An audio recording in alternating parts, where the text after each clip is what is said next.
Good morning, good evening, good afternoon, good evening to all. I'm pleased to welcome all participants to the IMO Symposium on Alternative Low Carbon and Zero Carbon Fuels for Shipping. The symposium will be conducted in English only. I will now start by inviting the IMO Secretary General, Mr. Keith Lim, to address this symposium. Mr. Lim, you have the floor.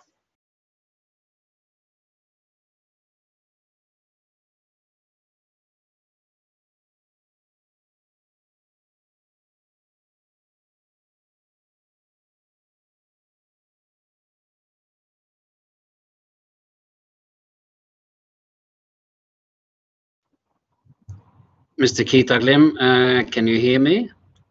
The floor is yours if you're able to connect. There you are. Okay.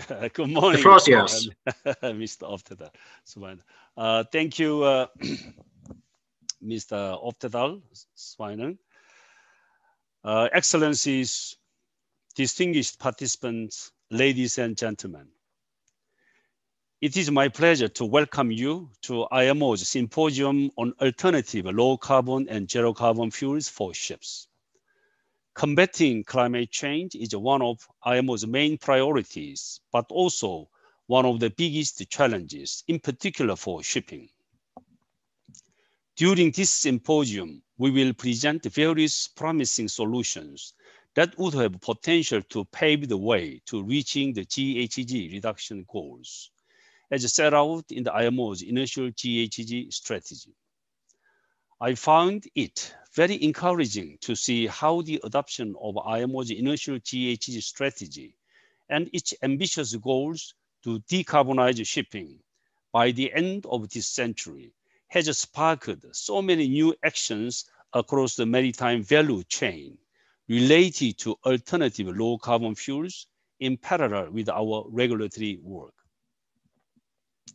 To achieve the goals set out in the GHG strategy, IMO, as the global regulator of shipping, has been demonstrating its commitment to the decarbonization of shipping by developing an ambitious regulatory framework that will drive innovative actions across all stakeholders, but also by providing a forum for discussion, cooperation, and collaboration.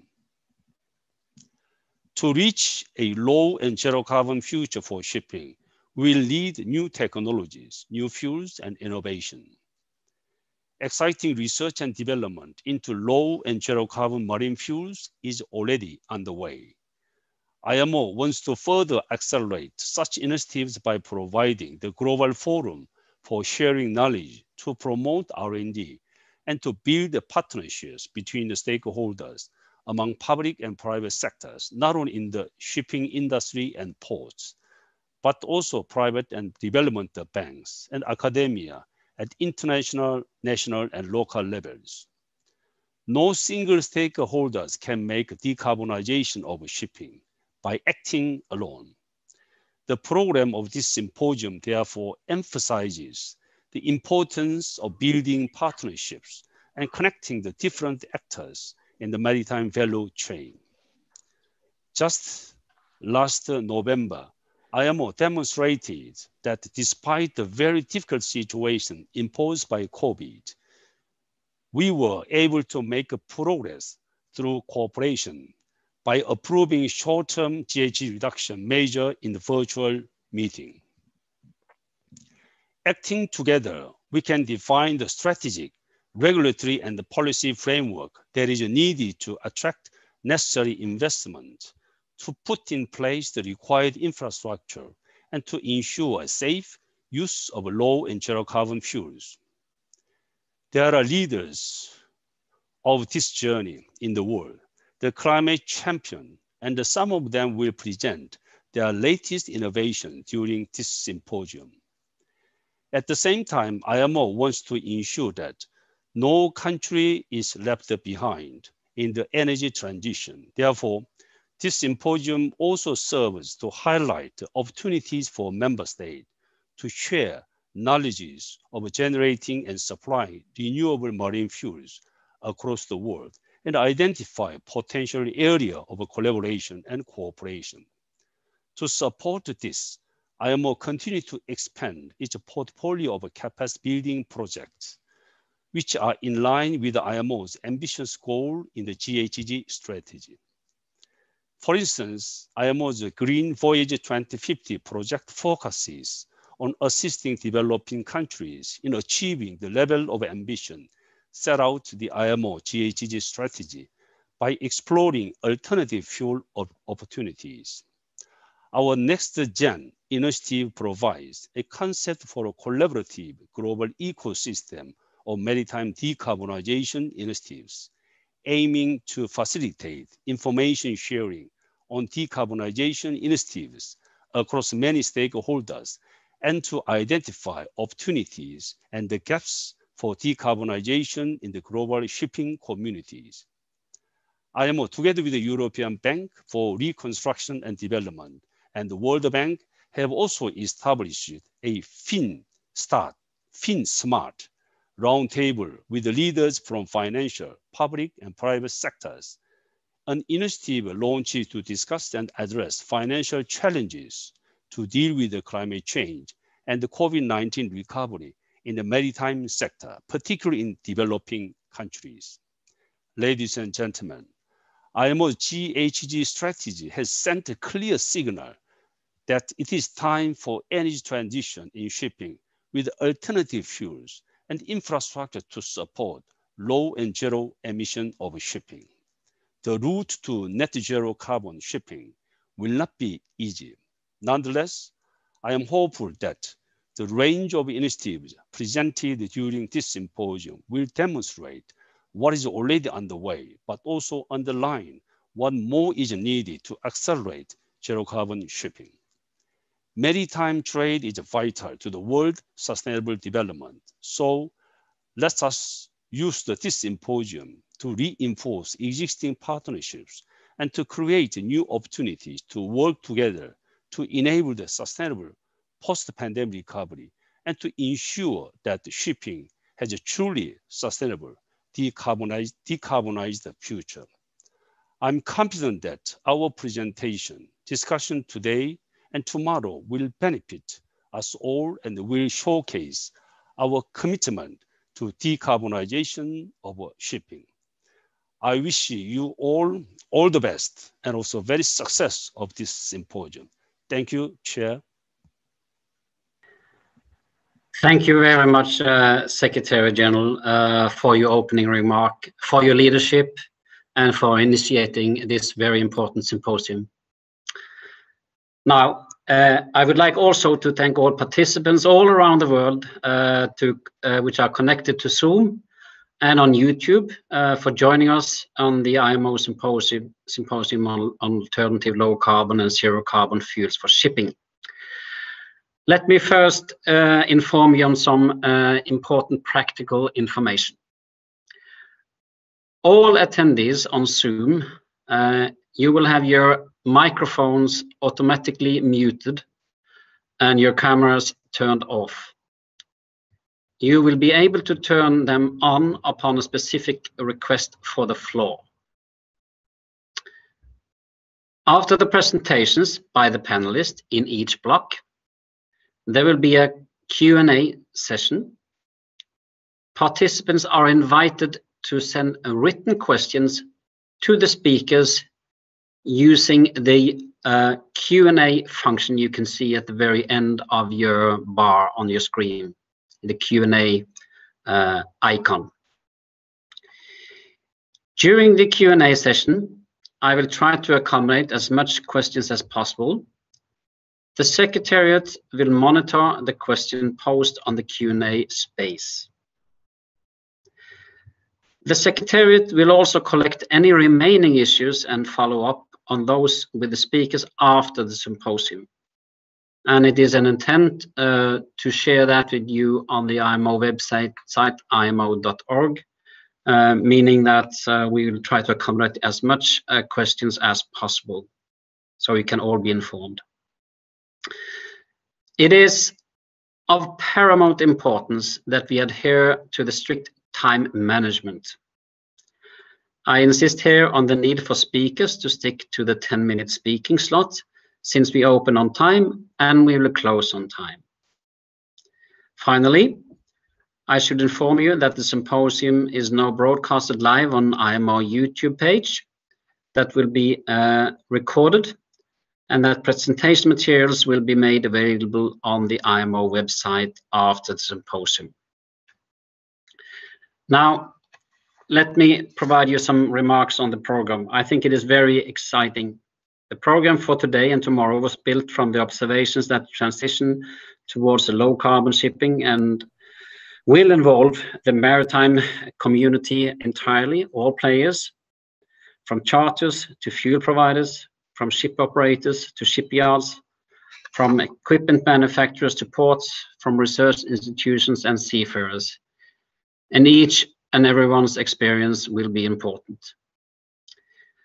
Hurdles and expectations need to be considered.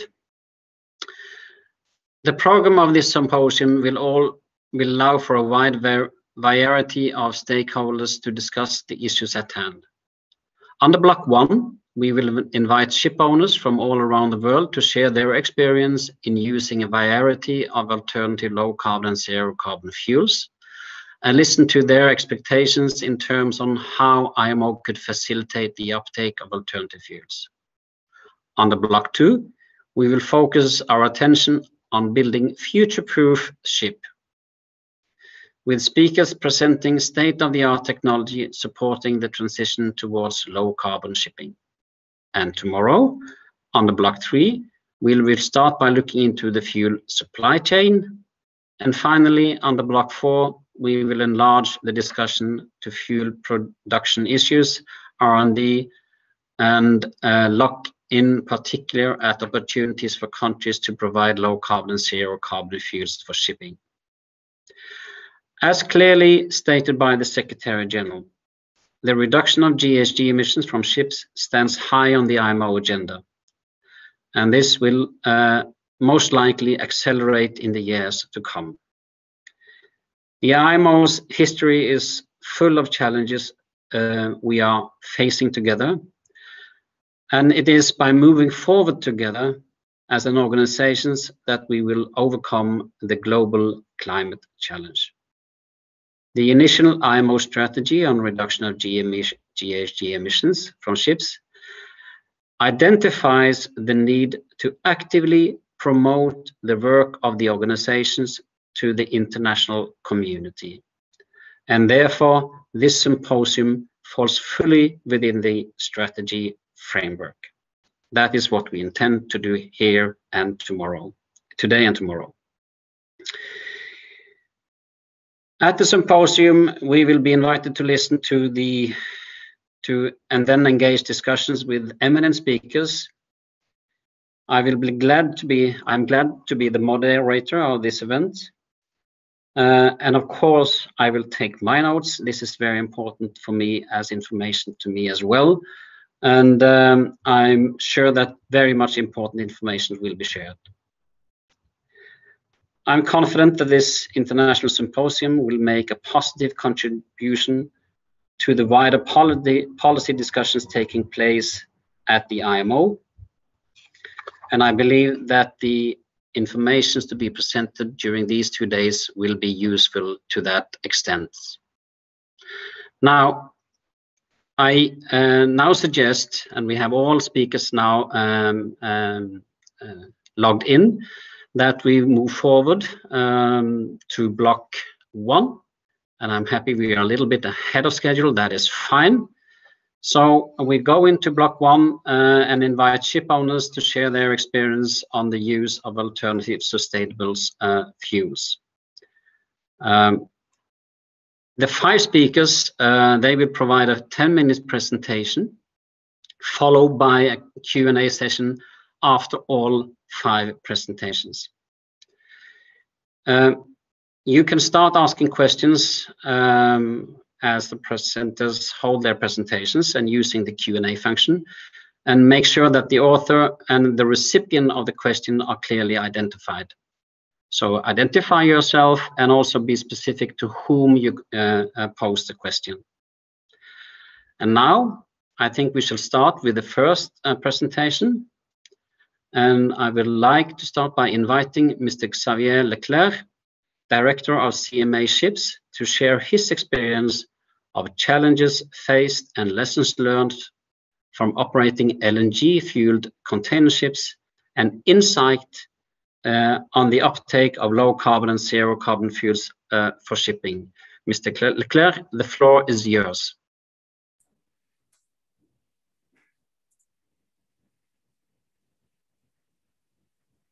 Let me, yeah, it's good morning and good afternoon. Thank you, Mr. Secretary General, and thank you, Mr. Chairman, dear panelists. I hope you can see the presentation in full screen. Can you confirm that? We can see the presentation.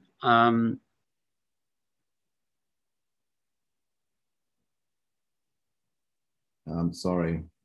So let's get started anyway.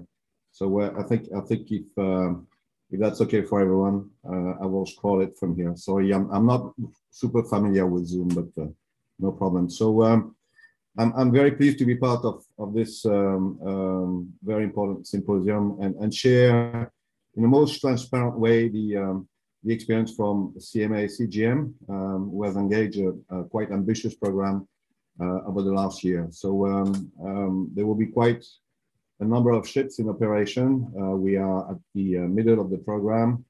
I think LNG is a decisive step towards an energy transition. Our experience shows that the use rate is in permanent progress.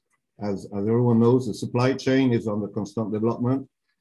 I will share with you quickly how strong the training program needs to be, and of course, challenges and room for improvement of our program. So the whole thing started from the vision from Jacques Sade himself, who very quickly understood that sustainability and shipping will be closely linked, and that we had to invest heavily in that field for the future. So in 2017, Rodolphe Sade, heading CMA CGM, has taken the decision to order quite a large fleet of ships, and that's where we are at this moment. So the objective of the program was, of course, to reduce the impact of our activity by 20% on the CO2, 92% on the NOx, 91% on particulate, and 99% on SOx. We will see where we stand as we have now the first feedback in operation. So this is quite, as you can see, an ambitious program. We are close to half of it. There will be 26 ships in operation by 2022, as you can see. So there's different type of ships. I will not go through into the details of the characteristic. So just for you to know, there's a series of 1,400 TEU, a series of 14,000 TEU, and a series of 23,000 TEU. So far we have delivered 12 ships. There are 14 ships still under construction, which will be delivered along 21 and 22. So at the end, we have 26 vessels will be in operation in 2022. And there are 4 shipyards involved. I've put, just for information for who might be interested in the different characteristics, I will not go through all of them. Just few words about that. What is interesting in that program is we have most of the technology available on board this program. We have Type C, we have Type B, we have Mark III technology, and as well for the engine solution, the big players are all on this program. WinGD, of course, AMAN, and Wärtsilä. So that gives us a good panel regarding the feedback I can share with you today. So we have all the solution in operation, and of course we are measuring the performance of that program. So if I stick to the main program, which is the 23K largest LNG-powered vessel ever built. This has been quite an extensive program of 7 years of research and development. Of course, there was key partners, and I don't think we can solve the environmental problem without a very large collaboration and an international collaboration. That was the case on this program. The shipbuilding shipyard was CSSC Group in China. We had the Bureau Veritas involved, WinGD, Wärtsilä, GTT Cryostan, and of course on the supply chain, this program could not have seen the light if Total and Rotterdam was not from day one in that program. So I insist on the fact that the supply chain in this challenge we are all facing is really key. So in terms of result now, I think what is the most important is where do we stand in results. So if we look at the Energy Efficiency Design Index, on the 23K, we are reaching 6.32. And we feel that there are further improvements with alternators on the main shaft line. We can reach 6.09, 6.54 for the 15 DF. K and 16.41 on the 14,000 TU. So we see that we already reach through that technology the 2030 objective, and we feel that there are still improvements which are possible with this technology. So again, I will highlight very much the fact that LNG is probably a technology where we need to further invest because there are solutions and we know where we stand. We've been measuring where we are, and we feel that there's quite a high potential in this technology. So if we look at the pathway, as I mentioned, we've reached the already with this delivery the 2030 objective. There's still a way to go to reach the -70, but again we feel that this technology has something like 15 to 20%, which is absolutely not the case of conventional fuel. And I think everyone would agree on that.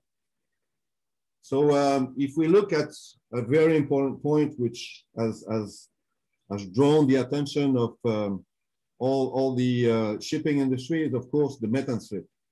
I think we should not hide that with this technology, there's a methane slip. So we've been measuring that. And what we reached so far is 2 grams of CH4 per kilowatt. It's the same on an auto cycle, on a diesel cycle, or very close by. And I think it's very important to measure it, to know where we stand in order to find solution. And we already have solution developed with our suppliers. We know what will be the design of the future series of ships to minimize. And I think our objective is to completely eliminate the CH4. But not only the technology on board the ship is important. I think the most important is also to work on the supply chain. And we know that the production of LNG is also something which could be further enhanced, and not only the ships themselves. So I think we should work on both sides, and we know exactly where we stand on board the ships. And I want to share in a very transparent way what do we measure at this moment on board our ships. In terms of emission, this is quite spectacular, and I think our goal was to minimize CO2 by 20%, and you can see in the figure here, which are measured figure on the first trip. The first trip is between Southeast Asia and Holland, where we do a full round trip. And we at this moment are getting 22 to 24% in consumption. So of course, this is quite an achievement, not only due to LNG, but also to the research and development plan done on the hydrodynamic and aerodynamic. So we can see that on the SOx, we've reached the objective, on the NOx as well. And we are not yet at the objective on the particle matters, which is, of course, a major concern for the human being. So we'll continue to work on that story to reach our objective, which is higher than the 66.7% achieved. But again, in terms of CO2, NOx, and SOx, I think we've reached our goal. If we look just at the figures in terms of consumption, these are real figures. These are measured figures, and again, this is available for the whole community. Again, it's quite spectacular. I mean, we are between 22 to 30% in terms of consumption, with of course immediate results on the emission. So if we look now at the use rate, so we have a good backlog now, 784 days in operation for the very first ships. You can see that the use rate is around 91 to 95%.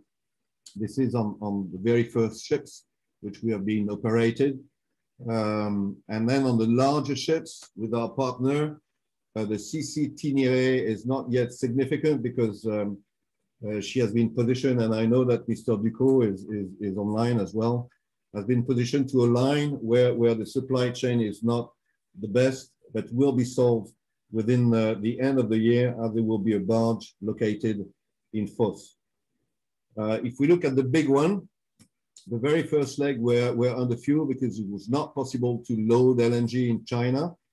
And with the very first legs we've done, we reached 96% of use with a very reliable operation on this extra large container ships.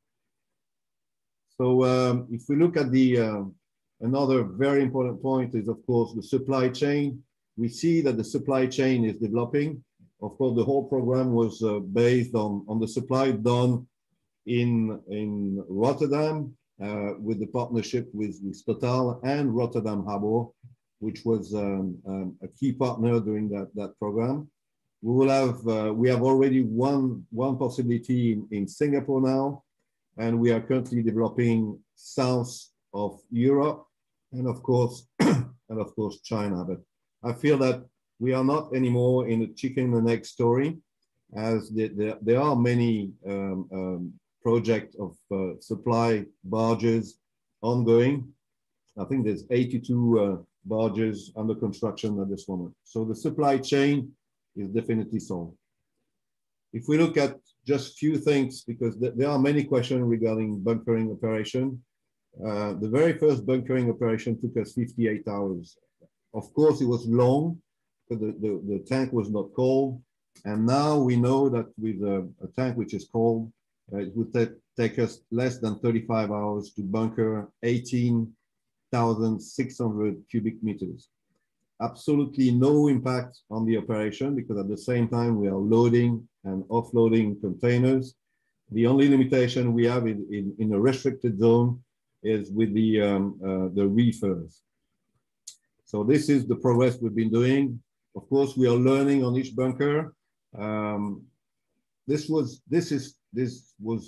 seen as a critical operation, and we feel that with the very first experience and the number of bunkering we've done so far, 145, we feel that it's not an issue anymore. So last but not least, the training program. I mean, for you to know, we did design a very specific training courses. We have to train 800 seafarers, and of course we have a dedicated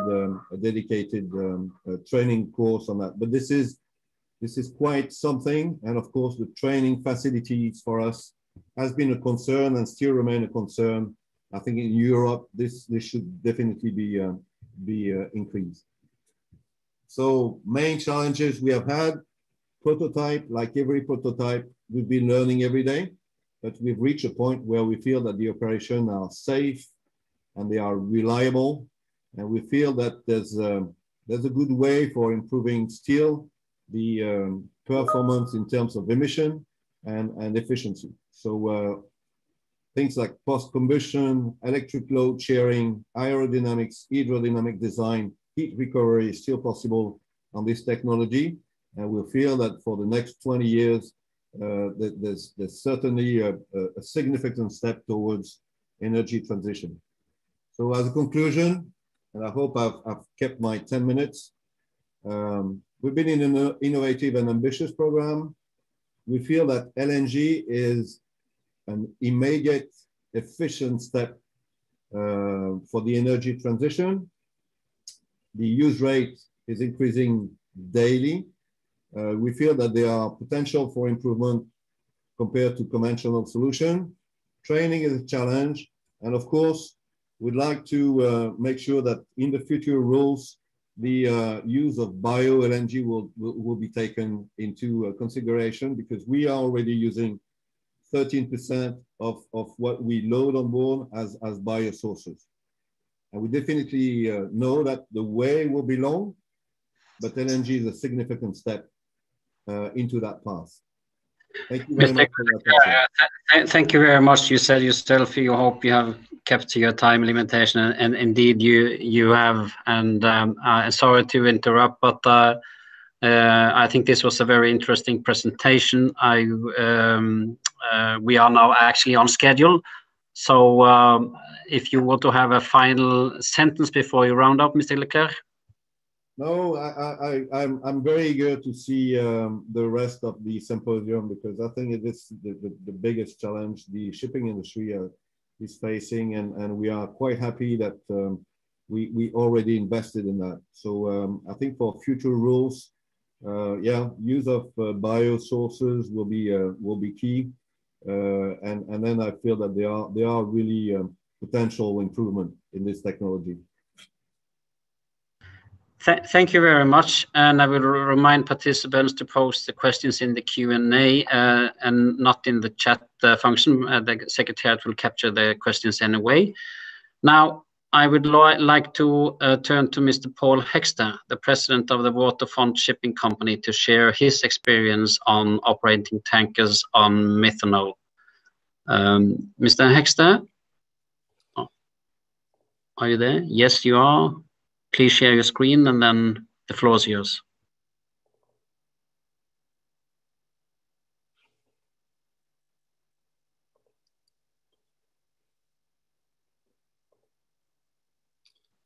So are you able to see the slides?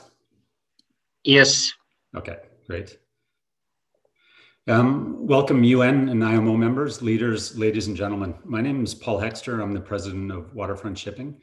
Today, I'd like to share with you some information about the methanol market, its uses, including the use of methanol as an alternative clean marine fuel. We'll share some of the lessons we've learned as a ship owner, having used methanol as a marine fuel for the last 5 years, and the advantages of methanol as a marine fuel, and what we need to do to increase the adoption to meet the IMO 2050 decarbonization goals. So first, I'd like to share a little bit about Methanex Corporation. We're headquartered in Vancouver, Canada. We have production sites in Canada, Chile, Egypt, New Zealand, the United States, and Trinidad. We're the world's largest producer and supplier of methanol, servicing the growing demand for methanol around the globe. Methanol is one of the top traded chemicals globally, and hence has a well-established and far-reaching global supply chain in place today. Waterfront Shipping, a wholly owned subsidiary of Methanex, is a global marine transportation company specializing in the safe, responsible, and reliable transportation of bulk chemicals and clean petroleum products to major international markets. Today, we operate an extensive fleet of ocean tankers that comprises vessels from 3,000 to 50,000 deadweight, which forms a seamless network to move methanol around the globe. As at the end of 2020, we operate the world's largest methanol-powered fleet with 11 vessels, and have recently ordered a further 8, which by 2023 will increase our methanol representation to around 60% of our long-term fleet.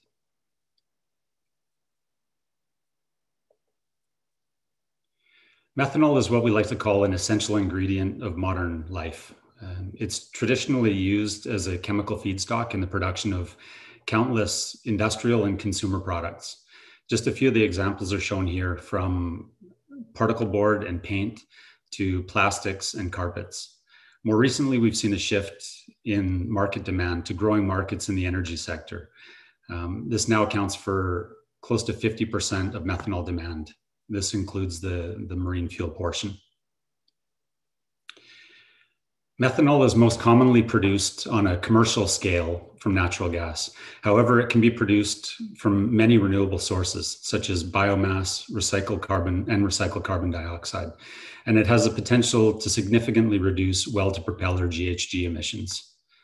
Longer term, these renewable methanol sources provide a viable pathway to compliance with IMO's future decarbonization goals. This decarbonization can be progressively achieved as more renewable methanol comes to market. This is because methanol is methanol is methanol. It doesn't matter the production source of the methanol, whether gas, biomass, or recycled carbon dioxide. As long as it meets specification, there won't be any compatibility issues. This means that an investment in a methanol engine today will enable you to deliver on decarbonization in the future without further investment. With growing awareness over climate change, more and more governments are encouraging renewable fuel production through incentives to make them more cost competitive with today's fuel. Methanex, for our part, is investing in renewable methanol production through Carbon Recycling International in Iceland, which utilizes its emissions to liquid technology, converting renewable energy and recycled carbon dioxide emissions from a geothermal power station to renewable energy. There are a growing number of other low carbon and biomethanol producers around the world today, including Enerchem, BioMCN, and Liquid Wind. The uptake of this and other green fuels will be demand and regulatory driven, as the current economics aren't attractive without scale relative to fossil-based sources. This is the same for all of the alternatives we're seeing, otherwise we'd be using them today. From our experience, some of the key learnings. As with any new technology solutions, especially first of its kind technology, there were some initial minor teething issues, none of which prevented the vessels from operating, and they've been ironed out over the last 5 years. From a vessel performance perspective, we've seen two main wins. Methanol significantly reduces emissions of particulate matter, SOx, and NOx, and can also lower carbon emissions by up to 15%, meeting the most stringent emissions regulations in place today. Also, the dual fuel methanol engines have performed at equivalent or higher levels than comparable diesel engines and have returned slightly better specific fuel oil consumption. Our vessels now have performed over 100,000 operating hours on methanol, proving that the technology works. The 4 vessels that we launched in 2019 benefited from second generation engines, which were simpler and could achieve Tier 3 NOx compliance without exhaust after treatment.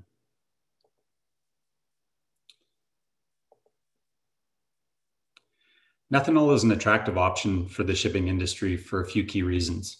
Something that can't be underestimated is the benefit of being a liquid fuel at ambient temperature and pressure. This makes safe handling of methanol similar to that of conventional fuels, and also means less modifications are required to the engines and the fuel supply systems than gaseous or pressurized fuels. This translates to a lower cost with no need for expensive cryogenic or pressurized equipment. This benefit also goes beyond the ship infrastructure, where existing diesel, landside storage, and bunkering facilities can easily be repurposed to accommodate the growing use of methanol. This helps to complement the already existing global supply chain for methanol. Today, methanol is available in 88 of the world's top 100 ports and could easily be expanded to all ports by converting at relatively low cost existing diesel bunkering infrastructure. The higher energy density of methanol relative to other alternative fuels such as ammonia or hydrogen also means less bunkering port calls, making methanol more attractive on longer routes. Methanol flex fuel engines are now well proven with over 5 years of experience. The simple second generation flex fuel technology is essentially a traditional diesel combustion engine with a methanol add-on, which again minimizes conversion costs and keeps operational costs low. Minimizing conversion costs is aided by these new vessels meeting Tier 3 NOx regulations without the need for exhaust after treatment. Lastly, methanol has a low environmental footprint and is naturally biodegradable, making it more environmentally benign than conventional fuels. As well as meeting all of today's most stringent emissions regulations for SOx, NOx, and particulate matter, it also provides an immediate GHG, not just carbon reduction relative to today's fuel. And as I mentioned earlier, the growing renewable methanol pathway means an investment today is future-proofed with the ability to blend renewable methanol with conventional methanol without the risk of compatibility issues, and facilitates a smooth decarbonization transition with no further investment.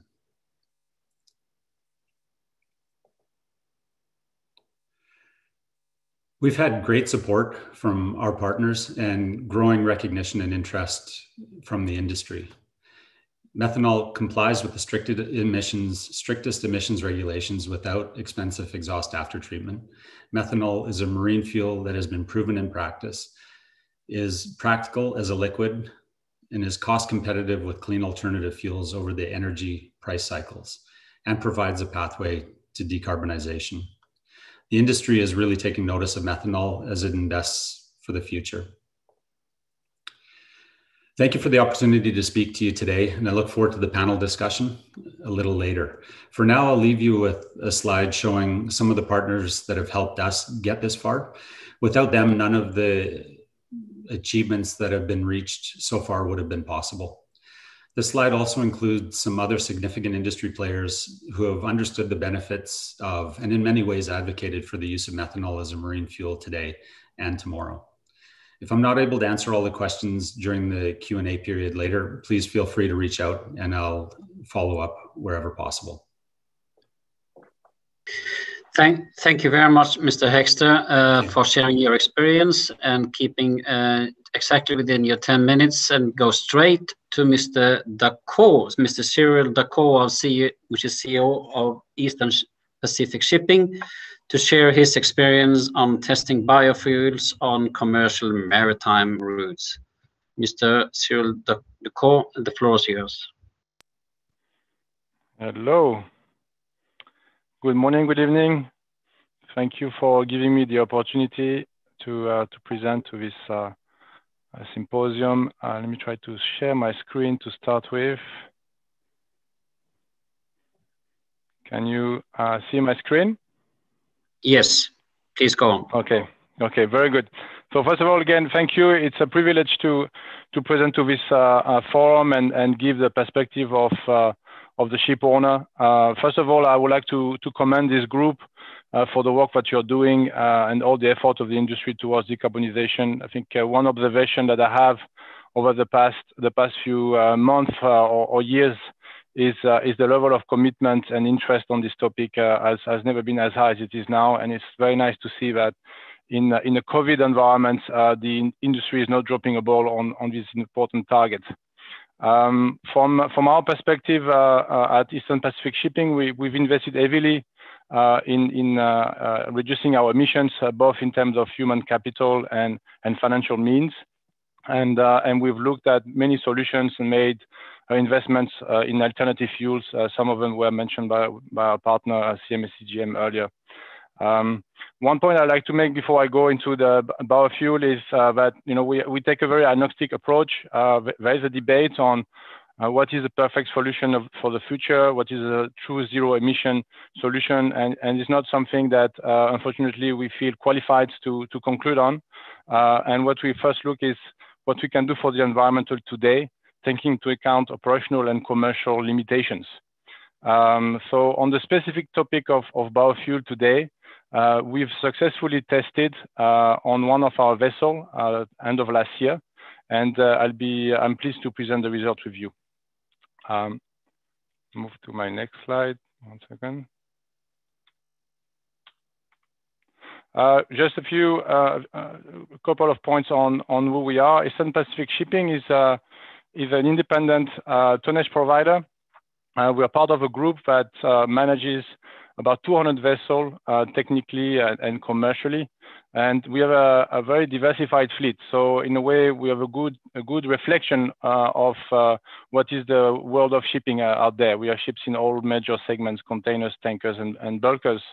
And we've been trying to position ourselves as a provider of green and eco tonnage with like-minded partners. So we've made commitments with a series of new buildings, vessels that some of them have already delivered using dual fuel, LNG, LPG, ethane, and partners with CMA CGM, BHP, Equinor, and others. Why I'm saying that is I think that accountability is key in this important task. And one thing that we did 5 years ago, we started measuring our emissions, and a very robust database of our emissions, looking at CO2 emissions as a whole, every time of SOx, NOx, obviously, starting looking at AER and EEOI ratios that are now being rolled out as industry norm. And as part of our ESG policy in 2019, we set a management target for AER fleet-wide and reduce our AER to a ratio of 4.5 when it used to be 5.1 in 2015. So one thing that we as a company are very proud of is that we, at the end of 2020, we actually hit our target, and we feel that we're way ahead on track to meet the IMO requirements for 2023, 2030, 2040, and 2050. What I'm saying that is because I feel that we can make things today, we can act today, and already have an impact today, and be ahead of the curve. And I think that's what the world is looking at when they look at our industry. So how did we do that, and how biofuel fits in that picture? First of all, our rationale has been we should not let the perfect be the enemy of the good.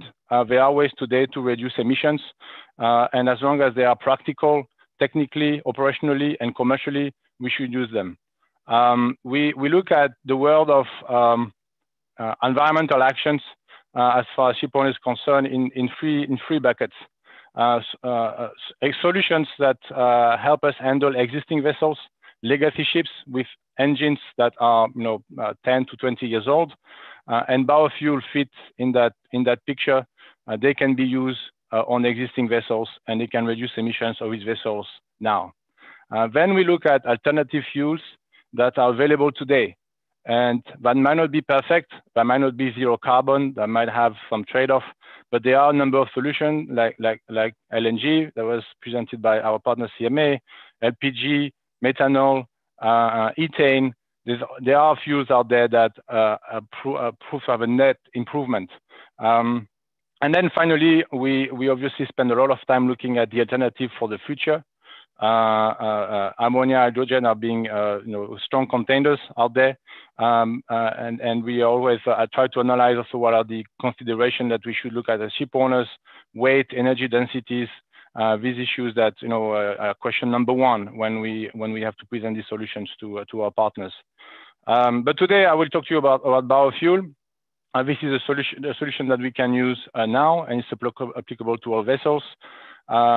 Last year, we partnered with a fuel supplier in the Netherlands called Good Fuel. They produce biofuel from domestic waste. They are a leader in the industry. The fuel that they provide to us is 100% bio. We bunkered on one of our vessel, MR tanker, a stamp of 254 metric tons of biofuel, which we then burnt while we were doing Atlantic crossing over a period of 11 days. And I'll share more details now. But to get there, there was a journey. First, we had to prepare the test to make sure that we could draw good conclusions and valid conclusions. We have to get our teams prepared on shore. We had to get our crew prepared on the ships to operationally manage that new fuels. Then we conducted a risk assessment and management of change in partnership with all the relevant partners for this. These were our flag state, Singapore, and with the support of MPA. Class was involved, ABS in this case, and the engine manufacturer, MAN, in that case. One thing I wanted to note is that these three partners that were heavily involved in that operations were extremely supportive, which goes to show the level of momentum in the industry. And it was nice to, I mean, everybody was very pleased to participate into that important project.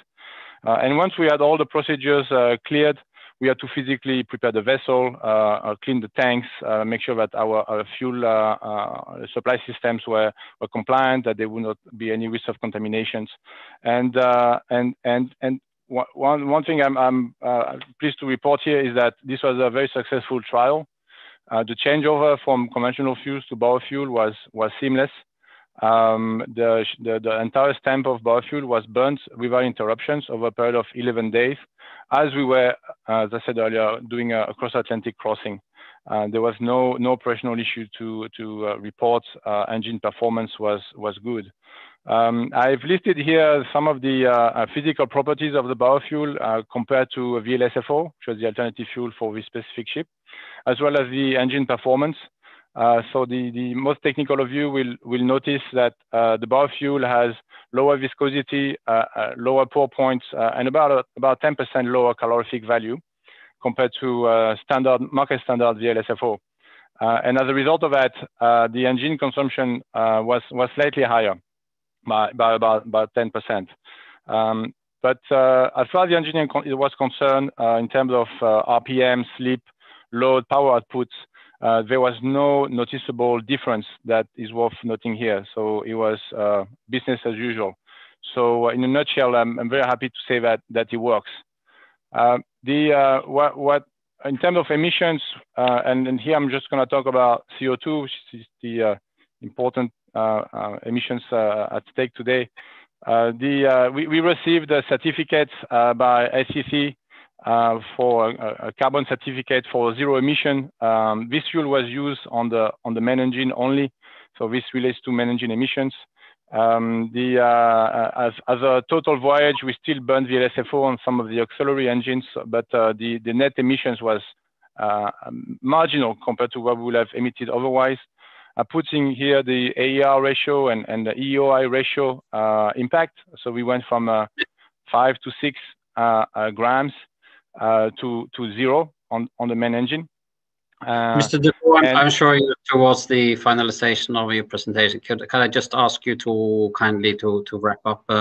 So thank you very much. Sure. I'll just go to the last slide. In a nutshell, 3 points. There's a potential to significantly reduce emissions. In our case, it was 70 metric tons of CO2 per day that were reduced. Second point, that this is an operationally viable solution. It doesn't put the crew at risk, and it's viable for existing vessels. And lastly, it's available today. The question is quantities that are being made available to ship owners and obviously price. Thank you for your attention. Thank you, Mr. Dufour, for sharing your experience. And we'll now turn to Mr. Toshi Nakamura, the General Manager, Green Businesses Group NYK line, to present his expectations on using ammonia as marine fuel for zero-emission ships. Mr. Nakamura, please.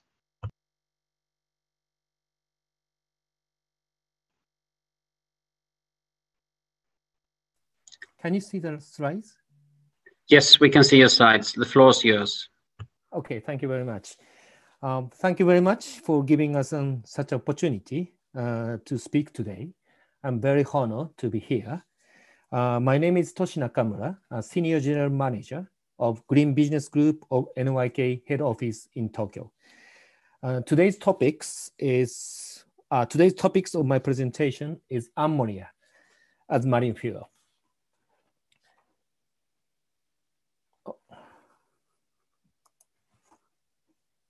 Okay, this is today's agenda. And first, we will give you a very brief introduction of NYK and Green Business Group of NYK. Then second, we will explain our view on how we think we'll be able to reduce GHG to comply with IMO's target toward 2050, and what kind of roadmap we have in our mind. Third, we will introduce our R&D, research and development projects relating to ammonia as marine fuel. Then last not the least, we will share with you where we can see challenges for realization of ammonia fuel vessel. Okay, company introduction. I think this is a NYK Group fleet and facility, and this is just a key figure of NYK Group asset, and we will skip this slide. It is very obvious.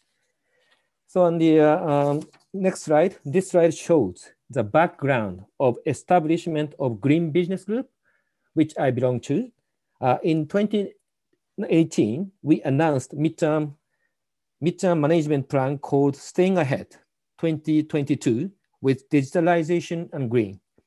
We are promoting digitalization and green initiatives and making an effort to optimize the overall supply chain and create new value in the environmental field. Based on this plan, we established our new Green Business Group in April 2019. It covers new business relating to hydrogen and ammonia and offshore wind power generation and LNG bunkering, which are closely related to each other. Okay, let's move on to the next agenda. We will introduce our views on GHG reduction in shipping. As you know, IMO set the GHG reduction target toward 2030, 2050, and 2100. In line with that, this slide is a future path released by Japanese Ministry of Land Infrastructure, Transport and Tourism, which is titled as Roadmap to Zero Emission of International Shipping. They released it in March 2020 after discussion with Japanese maritime industries and research institutes. This roadmap shows that IMO's target by 2030 on fuel efficiency is expected to be achieved by technical and operational improvement. However, in order to achieve IMO's target by 2050, utilizing new marine fuels, including hydrogen and ammonia, are essential. More precisely, this slide shows it is estimated ammonia or hydrogen will start to be used from late 20s and occupy 45% of all fuel consumption in shipping in 2050. Okay, this is a roadmap of ammonia production and consumption made by CFAA, Clean Fuel Ammonia Association in Japan, which used to be named Green Ammonia Consortium. In supply side, ammonia starts to be supplied in the shape of gray ammonia first. Then blue ammonia is coming around 2025 and green ammonia will come in 2030s.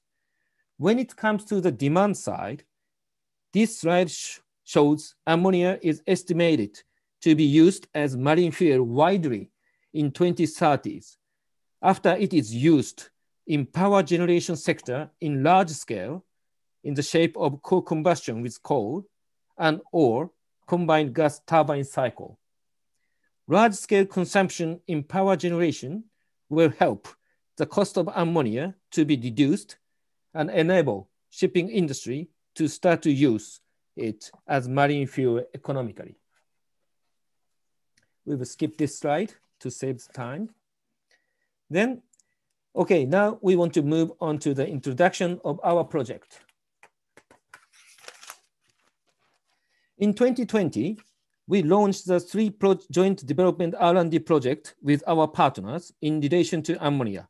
2 projects within 3 are development of ammonia fuel ships. One is ammonia fuel tugboat, which we call ATAG. The other is ammonia fueled ammonia gas carrier, which we call AFAGC. So NYK, IHI Power System, and Class NK started the joint R&D project to put the world's first ammonia fueled tugboat into practical use. We are proceeding with R&D from both technical and operational aspects for the introduction of ammonia as a marine fuel for tugboats.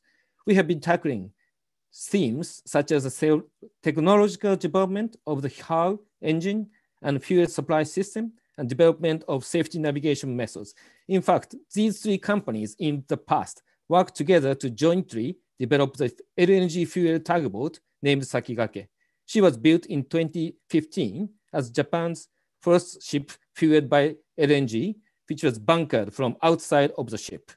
In ATAG project, we will utilize the knowledge accumulated in the development, construction, and operation of Sakigake. NYK Line, Nihon Shipyard, and Class NK are working on the joint R&D project for AFAGC. Large-scale marine transportation of ammonia is currently carried out by multi-purpose LPG carriers, but in this project, we will be engaged in the R&D of a liquefied ammonia gas carrier. AFAGC shall use ammonia as a marine fuel, which is stored in cargo tanks. This concept will contribute to the early realization of zero emission for ocean-going vessels because it can avoid the bunkering challenges, as we explain later. This joint R&D aims not only to utilize ammonia as a marine fuel, but also to establish methods for the mass transportation and supply of ammonia for introducing co-combustion with coal power plant operated by Japanese electric power companies. Okay, lastly, we will explain challenges to overcome in order to realize concept of ammonia fuel vessel. We are now facing both technical and commercial challenges. Technical side, we have three major challenges. One is how we can minimize pilot failures considering fire retardancy of ammonia. Second is how we can deal with NOx and N2O, which is recognized as about 300 times bigger GHG than CO2. Third, there is no proven and developed generator which can use ammonia as fuel. We need to develop it. When it comes to the commercial challenges, we have four challenges. First, it should be higher cost as of now. Second, it needs more storage tank space because ammonia's energy density is about 3 times lower than HFO. However, it is a matter of judgment.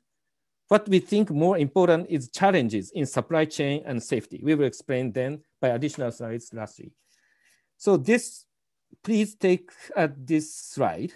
We believe you can understand how long it took to escape from the situation of what we call chicken and egg, of realization of LNG bunkering.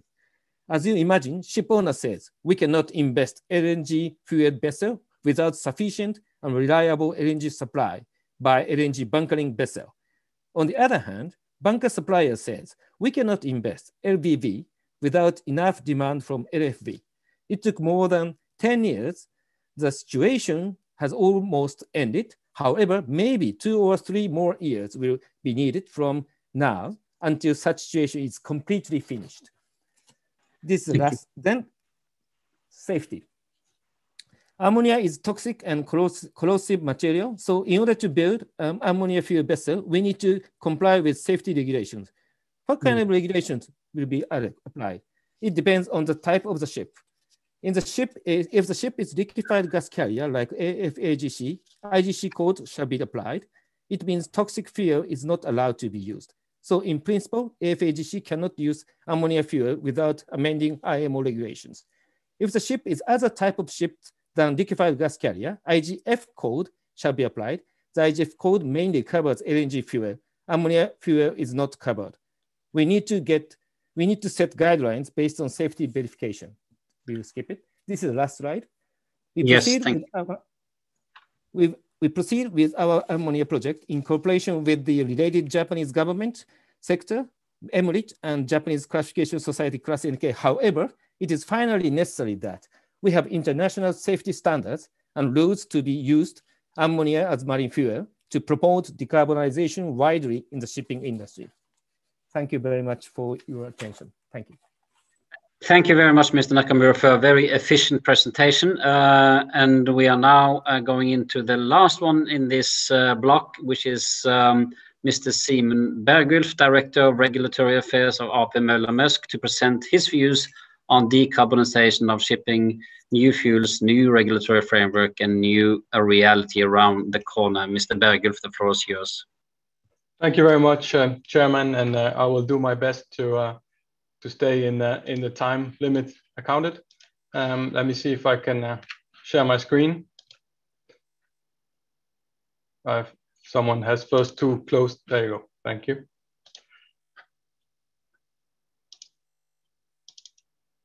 Hopefully you can all see the screen now. Thank you very much for this opportunity to speak to you. Great. And good morning, good afternoon, good evening, esteemed delegates and ladies and gentlemen. It's an absolute pleasure to be here. I'm the last one speaking, so I will try to round up a little bit also on what's been said by the excellent interventions that have been before me. If anything, let me just start to say that this is a fantastic opportunity, and it just shows the amount of competition and focus there is in the industry to move forward on this important agenda. It's been really super interesting up until now. Thank you very much. Let me just quickly talk a little bit about Maersk and who we are. Maersk is for those who are not familiar with the company, we're a logistics and transport services company. We operate globally. We have 70 terminals, but also operate over 750 vessels. And that amount of vessels, of course, comes with a significant environmental footprint as we consume 11.6 million tons of fuel a year as a company. That amount of fuel means that we also had a strong incentive to reduce our fuel consumption and also reduce our climate footprint. We've been active in this field for over a decade. And this culminated in 2018 with the decision at highest level at Maersk to come and adopt our decarbonization strategy, which was aiming at a net zero by 2050.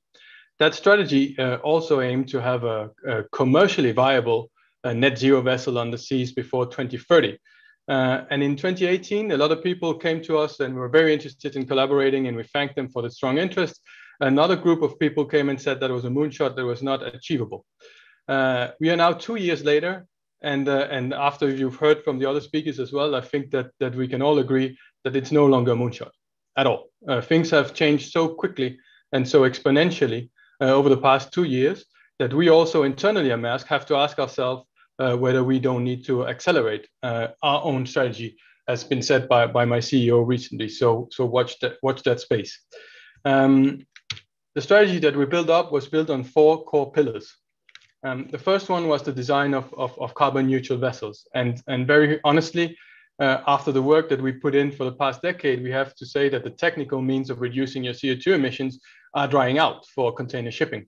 And it's really going to be about the new fuels. So that's the second pillar of our strategy, which is to drive the innovation in the new fuels and ensure that we have these new fuels for shipping. We believe that the time of having one general fuel for shipping is over. We are likely to have a situation where we will have a number of different fuels. We don't know which one will be the silver bullet or which ones will be the silver bullets. But what we know is that they're going to be likely far more expensive than the fuels that we are sailing on today. So that is an important point that I will come back to afterwards in terms of the pricing. I have to say it's also the first time that I'm working as a governmental affairs specialist and actually advocating for a lot of research and R&D into another sector than mine. But it is true that most of the R&D will have to come from the fuel supplies, as was also shown by the chicken and egg graph by the presenter just before me. The third pillar that we have in our strategy is the one that touches on our customers. And that's actually one of the points that hasn't been touched on up until now in the discussions that we've had here. But in order to be successful in our transitions, we also need to make sure that we bring along our customers on this journey. A lot of things have happened again over the past 2 years. We launched a product called Eco Deliver, which is based on the use of used cooking oil as a biofuel, as Mr. Ducot was also presenting from Good Fuels. It has been challenging. I think the challenges that Mr. Ducot presented were we had the same in terms of getting the approvals and making sure that we could use it, but we also had exactly the same successes. The clients and customers were very interested in working with us, and there's big fundamental difference that we've seen now is that when we are negotiating tendering contracts, we're no longer sitting solely with the logistics person, but we're also sitting with the sustainability person from the client side. And the clients and the customers are now ready actually to put the money where the mouth is. And that's a big difference compared to only a decade ago, so to say. And the final pillar of our strategy is the one on regulatory affairs. And that's the one where the work of this organization is so hugely important. And I'll come back to that in the later slide. I've been asked also to touch on our current priority fuel bets. And here they are. These are the 4 current priority fuel bets for Maersk. As you will see, and I touched on it, biodiesel is one of the ones that we started with. It's been surprisingly good in the sense that the large vessels that we've tried biofuels on and that we've mixed up to 40–50% of biofuels have actually had no problems whatsoever in operating. So truly a very good drop-in fuel available now. But the question mark here is who gets it? Who gets the biodiesel? Which are the industries and the sectors that are privileged to get those? We see today that there's a big fight for the biofuels. Our opinion is, of course, that the harder to abate sectors need to be the ones that are privileged in getting this and prioritized in getting these fuels. I think that when it comes to road transport, for example, the pathway to decarbonization is a lot clearer than when it comes to aviation and shipping. Our second bet is methanol, and a very interesting presentation as well by Mr. Hexter. As shown already in operations, safe to use, no need for refrigeration, but we do have a question around the scalability of this fuel, and we do have a question around the production of it, which does rely on recycled carbon or carbon capture, and there's a need for progress there. But again, as things are moving exponentially, it will happen.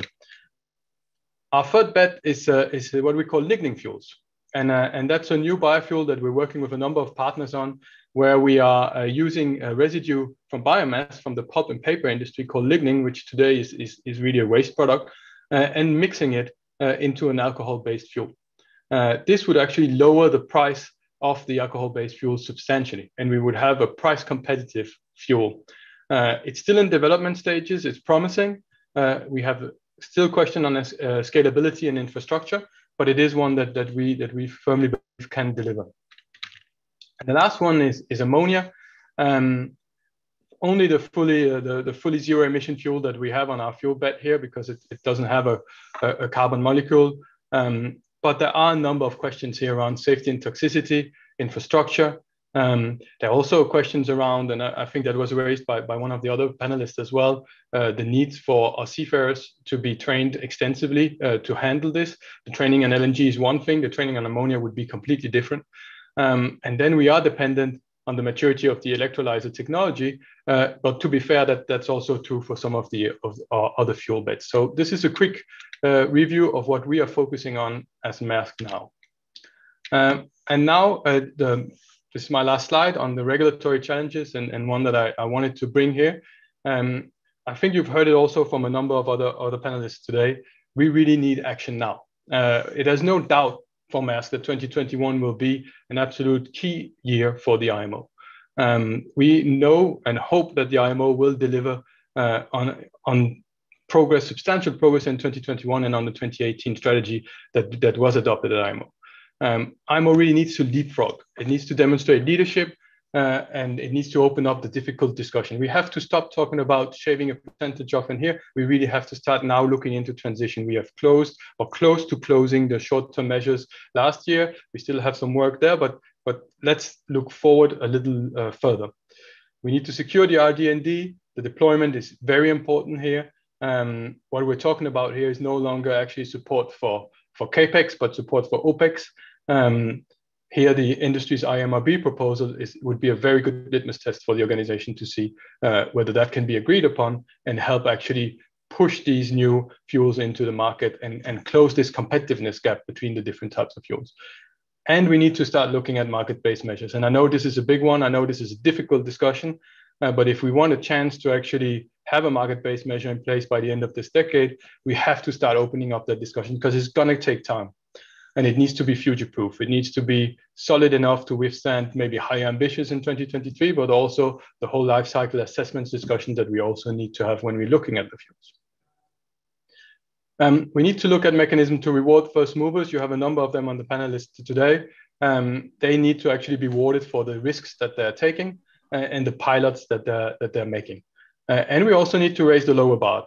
And that comes to the last point also in terms of enforcement. I think we learned a lot from IMO 2020 that enforcement wasn't a given and that it cannot be an afterthought.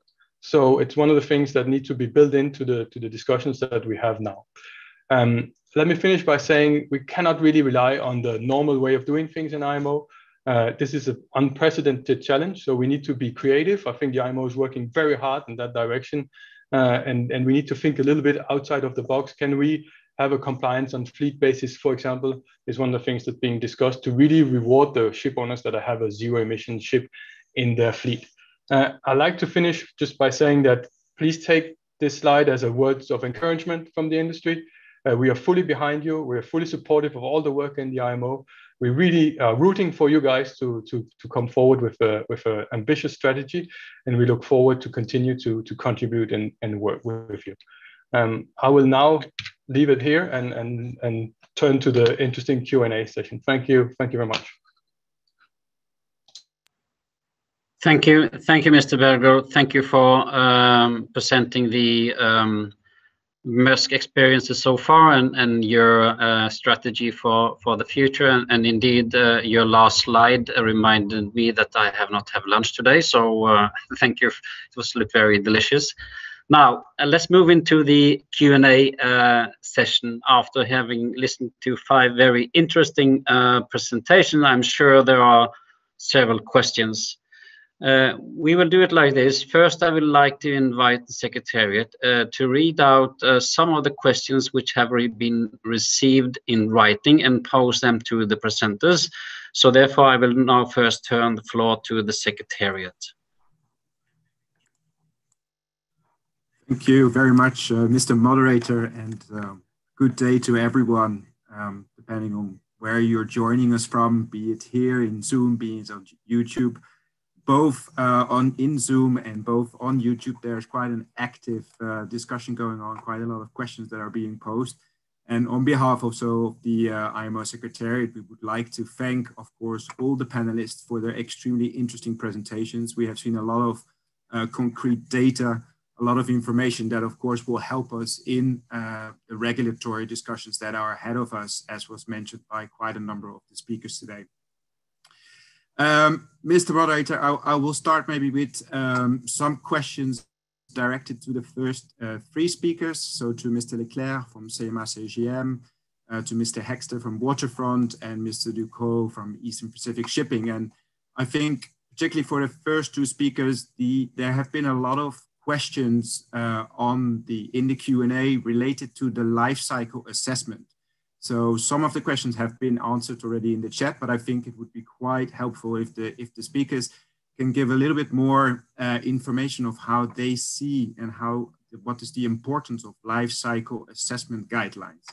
We have seen questions, for instance, about how to calculate methane slip, also how to calculate methanol slip, how to take into account assumptions of GHG and CO2 emissions along the supply chain, particularly for LNG and methanol. There have been questions asked about how do you calculate CO2 emissions if you have different sources of gas, for instance, being mixed, so natural gas mixed with biogas. So it would be good if Mr. Leclerc and Mr. Hexter can give a bit more indication of life cycle assessment. Now, for Mr. Ducot, there have been a number of questions related to NOx, nitrogen oxide emissions related to the use of biofuels. So, Mr. Moderator, back to you. I think we can start with those questions. Thank you. Thank you, Mr. Hondas, for providing those questions. And we then start by giving the floor to Mr. Leclerc to respond to the relevant question. And after his response, we turn to Mr. Hexter and then to Mr. Ducot. Mr. Leclerc? Yeah, thank you, Mr. Chairman. I think this is a challenge to have a global overview, and all of us knows that this is a challenge. There are now references which are getting clearer and clearer. For example, the gas depletion based on 100 years. So there are some references which are enabling us to set up some baseline and do the proper calculation. And if we take the latest norm, which is active at this moment, based on 100 years, the greenhouse gas emission benefit of an LNG powered vessel would be like 13%. Of course, there's no unified way of doing it, and I think this is one of the key topics. Of course, the supply chain has to use the same references, and of course, we now have measurement, and we should align with the references. So again, the life cycle is a key topic, and of course, we should not take it from our own activity, but with the intention of having an overview all the time.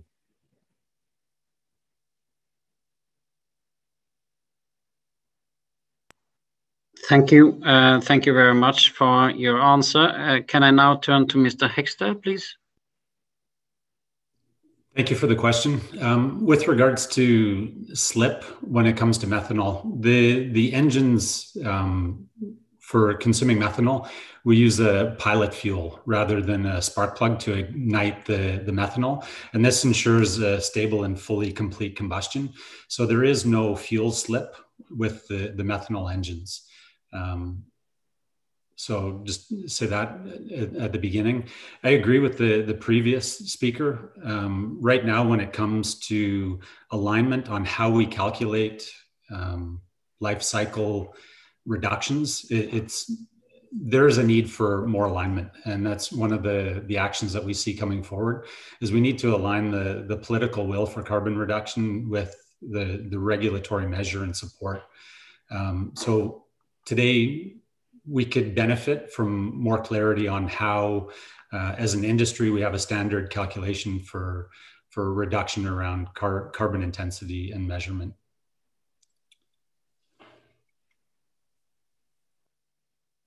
Thank you, Mr. Hexter. I will now turn to Mr. Decaux, please. Yeah, I think the question was, just to recap, the question was whether we've observed a higher NOx emissions from the biofuel. This is a well-known factor for biofuel, that it comes with higher NOx. In this specific case, we've asked our fuel provider, Good Fuels, to work with MAN, the engine manufacturer, to give us data on the NOx emission. We don't yet have that. But one point, I'd like to reiterate on that front is that again, there's no perfect solution today. LNG today comes with methane slip. Biofuel comes with higher NOx. Hydrogen, ammonia are not there.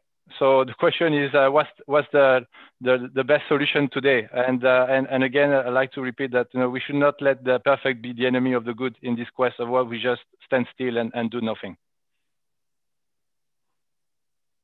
Thank you very much, Mr. Decaux.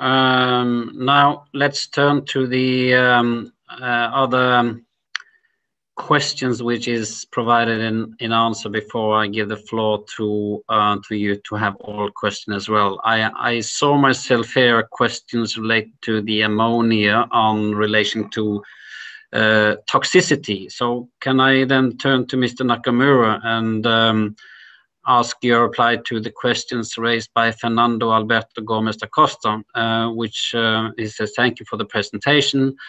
As you told, ammonia is a toxic fuel. How can we protect the crews on board ships using ammonia as a fuel? Are there already procedures for that? Could you reply to the question, Mr. Nakamura? Thank you very much. And at this moment, we have ammonia transportation vessel. We have actually. At this moment, we have already had some processes, proper processes to handle ammonia on ship. So on the as cargo, it is as cargo. So on the what we have to come up with is a kind of safety rule to govern the bunkering of the ammonia and also the keeping ammonia in the fuel tank. So this is additional things. We need to come up with some kind of new criteria or standard, safety standard to make sure that the crew is safe in the engine room and also the bunkering operation. So that is a new area we have to make sure. So I think, and at this moment, and in the ammonia gas carrier, it is a kind of, at the same time, it is an LPG gas carrier. So, and in that cases, and we have already have some special rules, and the crews have wear some kind of special clothes, and also the crew have to comply with the handling manual of the ammonia when they transport the ammonia as cargo. So, and we have to apply or take advantage of such kind of examples at this moment to come up with a new rules. That is my question. And also, we are now in the middle of, creating a new idea for the standard process. Thank you very much. Thank you very much, Mr. Nakamura. And also, the last question I will read out myself before I open the floor for questions is from the questions and our answers function is from Mr. Dimitris Moniotis, related to, which goes to Mr. Bergulf. He asked, any reason why you have totally discarded hydrogen as a potential future fuel? So, Mr. Bergulf, can you please respond to that question? Yes, and the response is to do with the needed energy for the vessels that we have and the size of our vessels. So hydrogen would not work for what we are doing right now, because it would simply have to take up too much space in the vessel as it stands. That doesn't mean that hydrogen doesn't have a key role in the creation of the e-fuels that we're looking at. So we have not dismissed hydrogen. We've just dismissed fuel cells and hydrogen as a direct way of transport, so to say. Thank you very much, Mr. Bergulf. And now I would like to open for all questions. So what you do is you go to the chat function and request for the floor, please. Just state who you are and request for the floor, and then you will be given an opportunity to ask a question.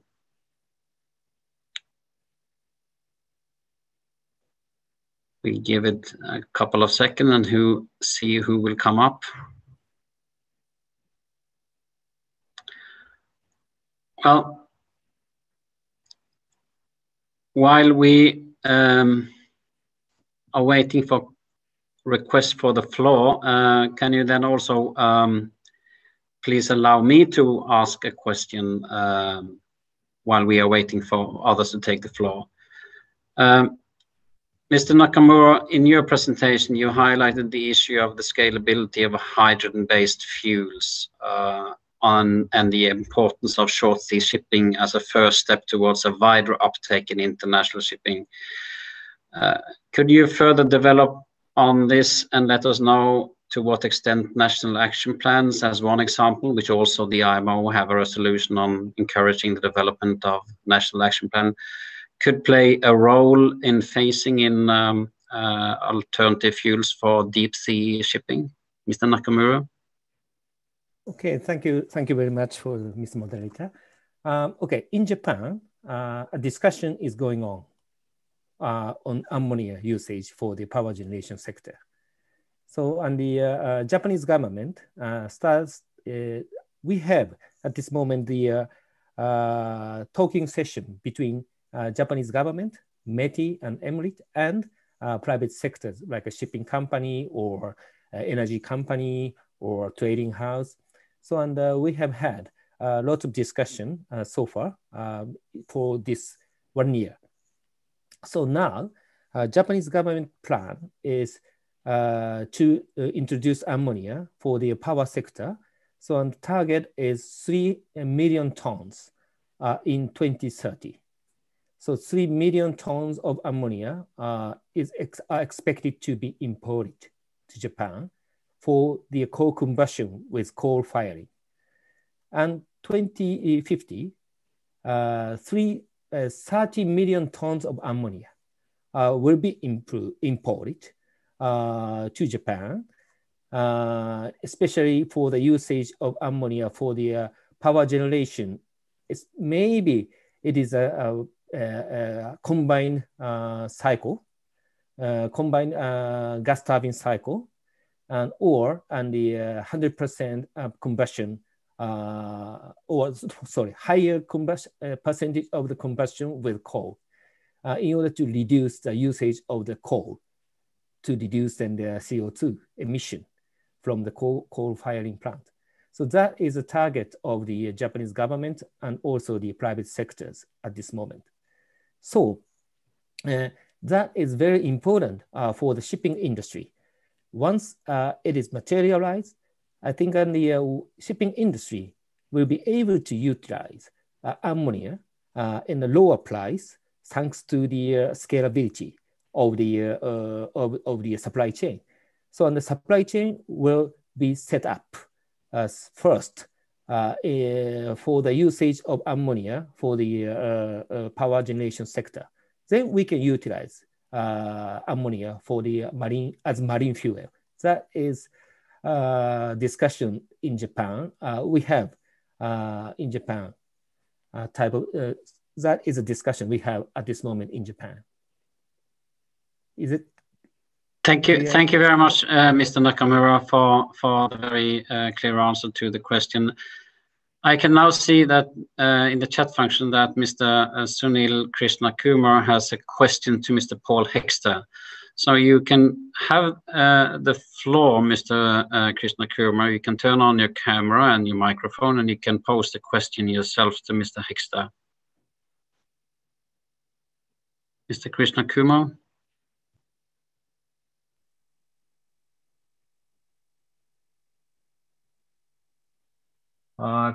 Thank you, Mr. Chairman. Hope you can hear me. Yes, we can hear you. Yes, I would like to first of all give my thanks to all the presenters for a very informative presentations.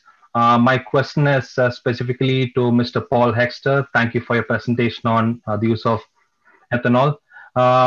We would like to ask kind of the same question that was aimed at ammonia with regards to the toxicity of ethanol. I think you mentioned in your slides that you have more than 100,000 hours of operating ships which are fueled with ethanol.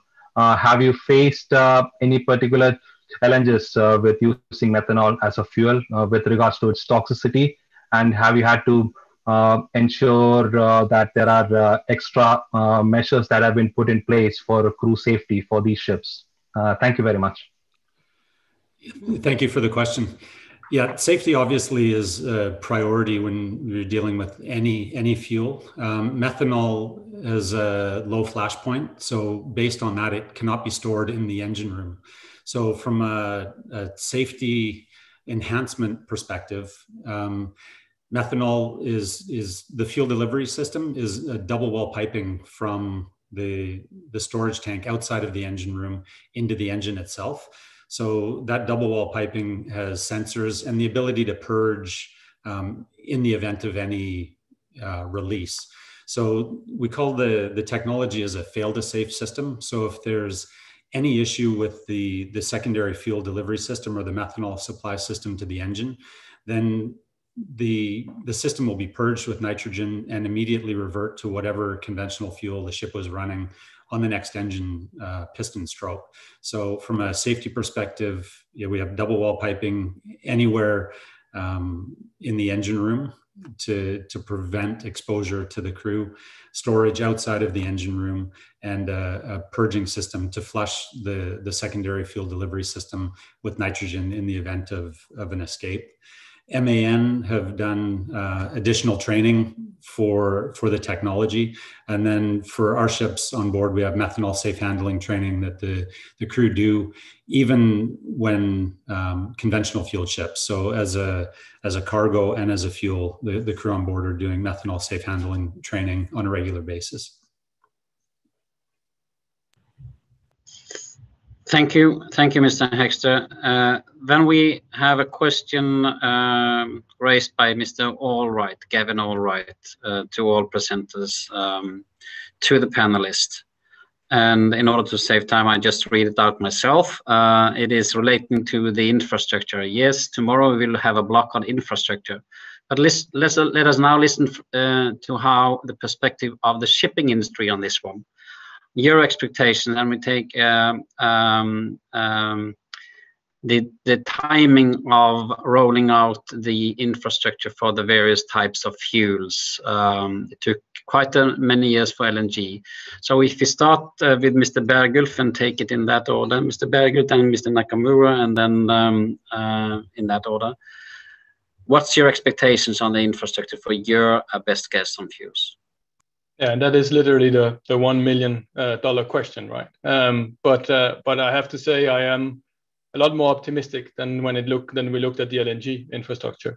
This is not a shipping only question when it comes to infrastructure for zero carbon fuels. So I would have to say that I do not expect that it will take 15 years. The most difficult question is going to be which ones are we focusing on, and that's back to the chicken and egg discussion, right? But I think that we're moving very close to having it identified a number of fuels, and some of the infrastructure there can be used for a number of them, similarly. So for me, I am not as negative. I'm a more positive person in essence, and I believe there's going to be a relatively quick rollout of the infrastructure, and not 15 years for sure. Thank you. And Mr. Nakamura, we know that ammonia is a widely used product all around the world, but will it be available in ports for shipping? Do you think so? Yes, but I think when you think about the infrastructure for the new fuel, I think that we can learn a kind of lessons from the LNG experience.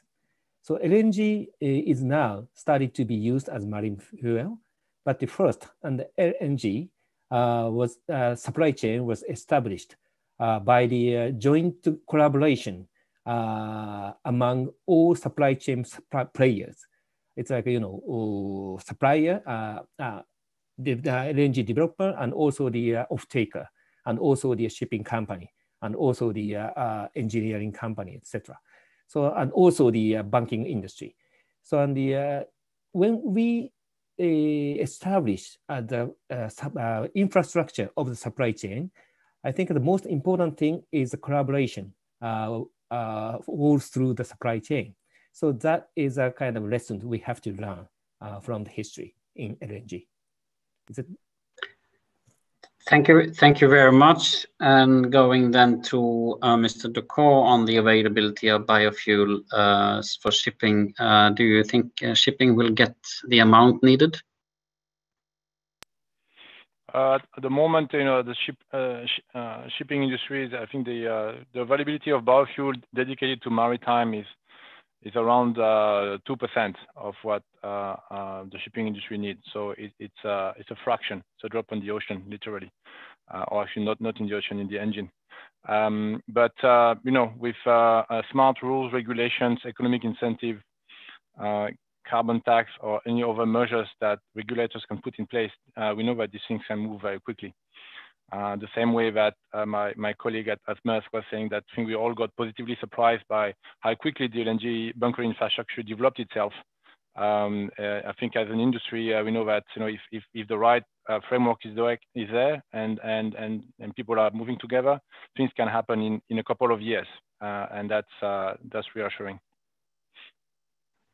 Thank you very much. And then we turn to Mr. Hexter on methanol. Will we have the amount needed? I think right now we're seeing a lot of interest post the IMO 2020 regulations. Now, as we progress towards 2030 and 2050 targets, there's a lot more interest in methanol and the other alternative solutions. It's a very exciting stage for the industry. When it comes to the chicken and the egg that was discussed, I think we said that the infrastructure from a bunkering perspective and storage and transportation for methanol as a liquid product should be easy to implement at relatively low cost. Like any of the green solutions or renewable solutions, green methanol market is immature and needs scale to become cost competitive. But this is the same for any of the green solutions. So what we need right now is the industry to support some transition. For example, conventional methanol moving towards whatever the ultimate solution may be. Thank you very much. And I now look at my clock, and I need actually to round up this block myself. Let me just do it by saying it has been extremely interesting to actually see that there are experiences gained out there. And the comment I can have is that without identifying the challenges and taking the challenges seriously, and finding professional partners in order to resolve the challenges, we will not make it. And the point is that you have actually identified those challenges, which makes me an optimist. So thank you very much for all the work you have done and for presenting this to us. There will be then, I guess, for the questions not being responded to yet, I guess the Secretariat will provide them to the presenters, and there can be then responses in writing. Now, and we have just on time, and let me then have a change of panelists. So can we just do that quickly now, and the Secretariat can give me information on when the new panelists are on.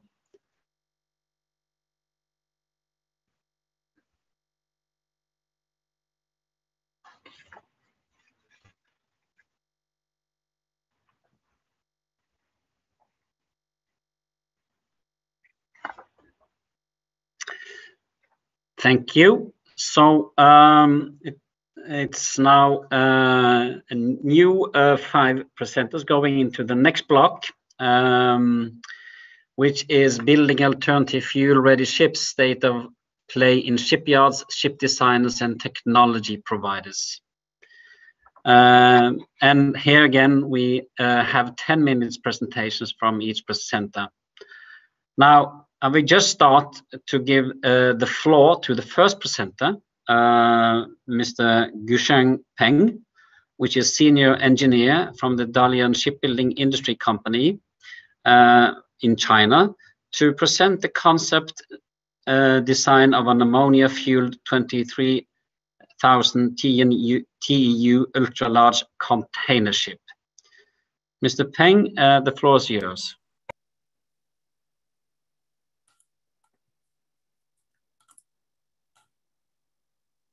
All right. Hello, everyone. So glad to be here to share with you our thoughts and activities on the green technology from a shipyard's perspective. My slides includes 3 parts. The first, a simple perspective on the green technology development. The second, brief introduction of green technology activities that a typical Chinese shipyard DSIC is working on. And then the main part, ammonia as fuel.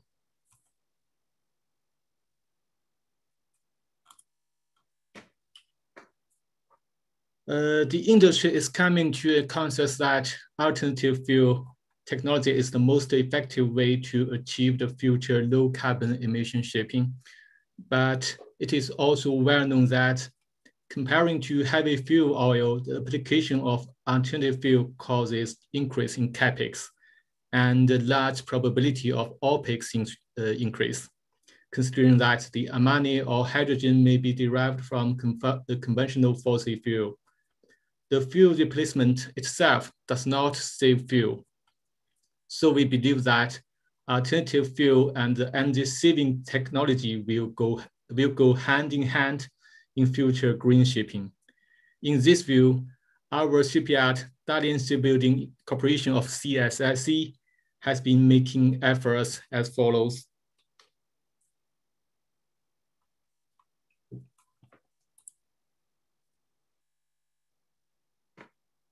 In 2018, we delivered the world's first aerofoil-assisted VLCC.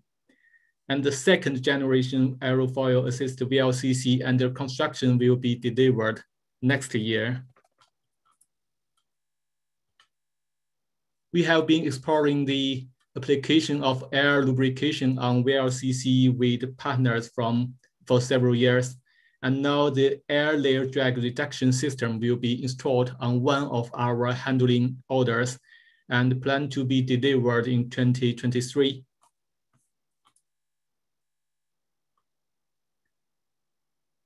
And for the alternative fuel, the world first LNG fueled VLCC reaching EDF phase 3 will be delivered in this year by our shipyard. Together with Man Energy Solution and the Lloyd's Register, DSIC started to explore zero carbon solution with ammonia as fuel since 2019. The aim of the GIP is to develop a zero carbon 23,000 TEU container vessel. The AIP was granted by Lloyd's Register in the same year at Maritime exhibition hosted in Shanghai. Last year, the design is further developed for more engineering details.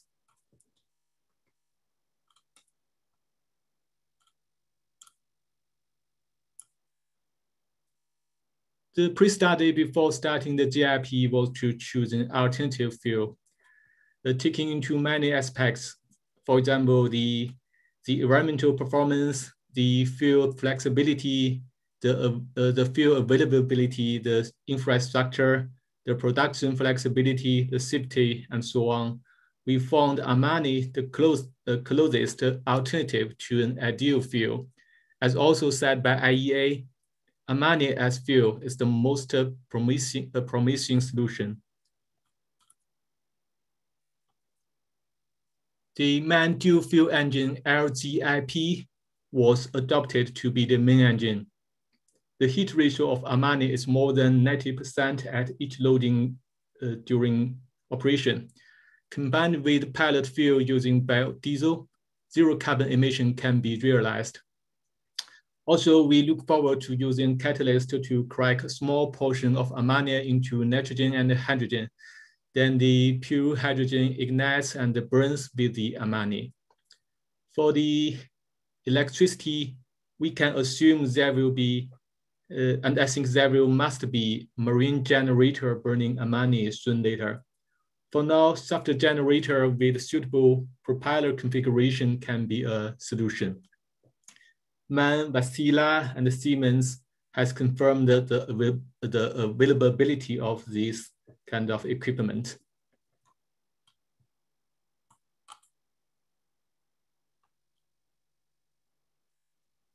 A typical route for an ultra-large container vessel, the voyage from Asia to Europe, is considered. This figure shows the load and the discharge ports along the route.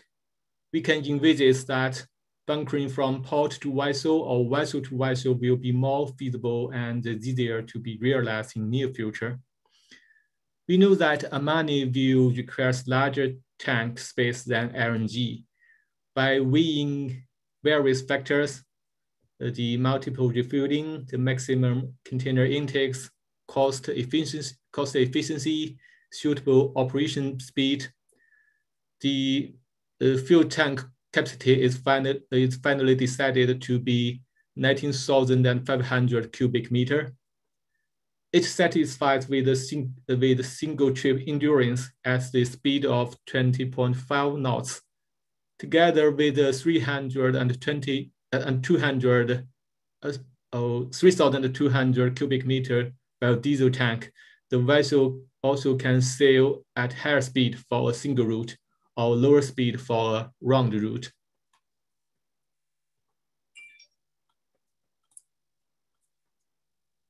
In terms of the storage tank, IMO Type A, Type B, C, and the membrane storage tanks are investigated. As for this vessel, we conclude that IMO Type A tank is quite suitable because of the following advantages. It has high capacity efficiency, suitable for minus 34-degree design temperature, low cost, and has been widely used on LPG tankers.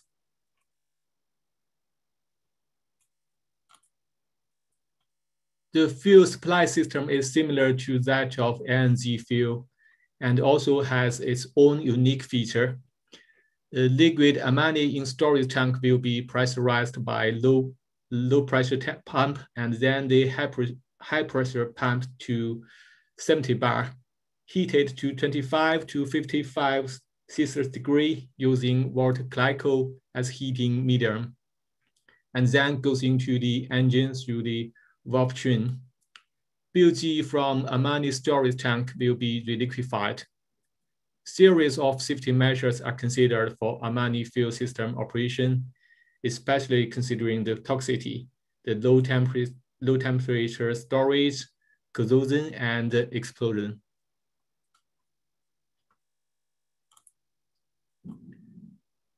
Then move to the arrangement of the low flash point fuel supply system.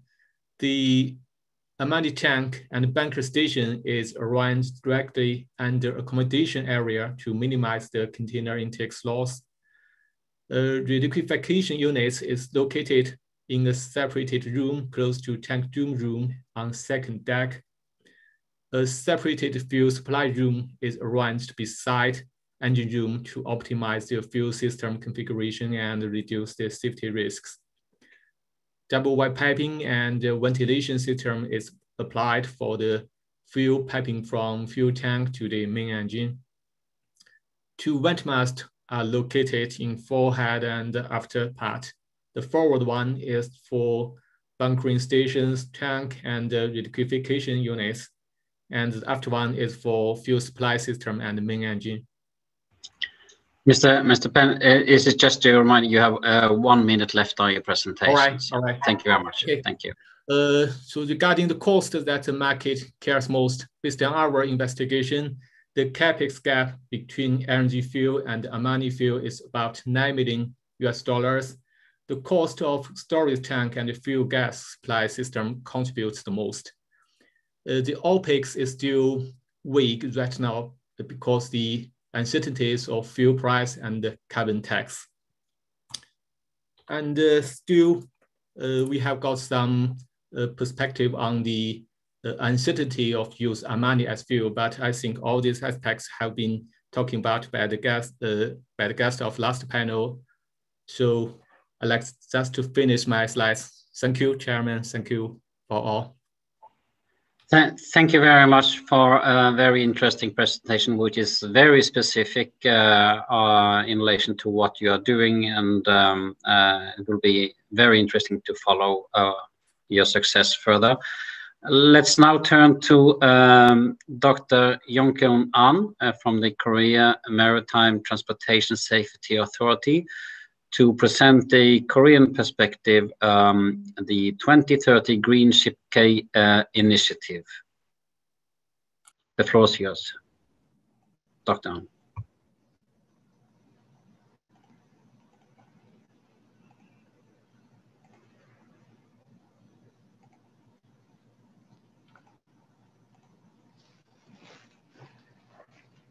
Okay, yeah, thank you, Mr. Chairman. Good evening, good morning, and good afternoon, everyone in the world.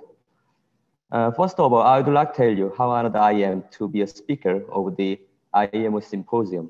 My name is Yongkyun An, who is working for the KOMSA, Korea Maritime Transportation Safety Authority. Let me give you the presentation about the Korean National Plan for Green Ship K. This slide shows the content today. Let me explain what we have planning to proceed with the green ship strategy from background to expected effect. All of you may be interested in the Green Ship K project for the sustainable shipping and shipbuilding industries. The Republic of Korea enacted a law, the Act on Development and Popularization of Green Ship, to facilitate eco-friendly shipping as well as comply with the environmental regulations. By this law, the Minister of Oceans and Fishery and Minister of Industry have to formulate the national plan, including the R&D roadmap, long-term objectives, and infrastructure, etc. According to the national plan, the South Korean government decided to invest $870 million for the innovative R&D program of green ship technologies over a new decade last December. As you know, the government also proceeded with the Green New Deal to achieve net zero emissions for the sustainable future.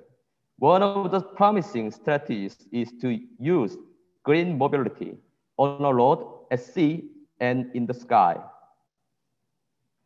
We have three core goals about the green ship technology: carbon-free, low carbon, and localization of the existing technologies. In the first step, we are going to improve low carbon technology like LNG, mixed fuel, and energy saving as bridge technology. After that, carbon-free technology will be mature for the shipping industry. We are planning to reach the global standard by using R&D product. Onshore testing facilities will verify the new technology like green fuels, electrification, cryogenic service, new hull forms, etc. This slide is the key point of the Green Ship K promotion strategy. We will build a marine test bed to prove the technical feasibility. We may have successful combinations of green fuel, power machinery, propulsion type, etc. during the R&D process. A marine test bed will give you the trust in terms of the safety as well as reliability of the Green Ship K technology. When you need to test the fuel mixture of gas oil and ammonia, the marine test bed takes the combination and evaluate the technical feasibility. When you want to know the performance of a high-fin gas turbine, the test bed ship may show you the potential for the marine application. When you need to check the reliability of electric propulsion, the test bed ship can provide the test result.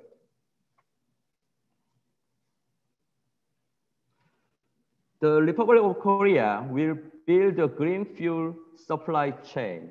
On LNG bunkering capability will grow up to 1.4 million tons per year in 2030.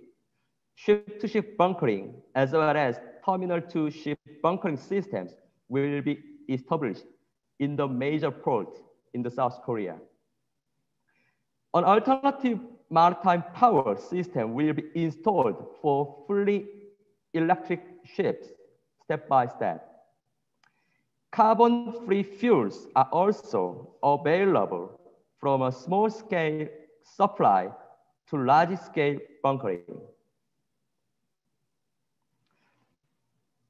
For market activation, the government-owned ships should be converted into green ships.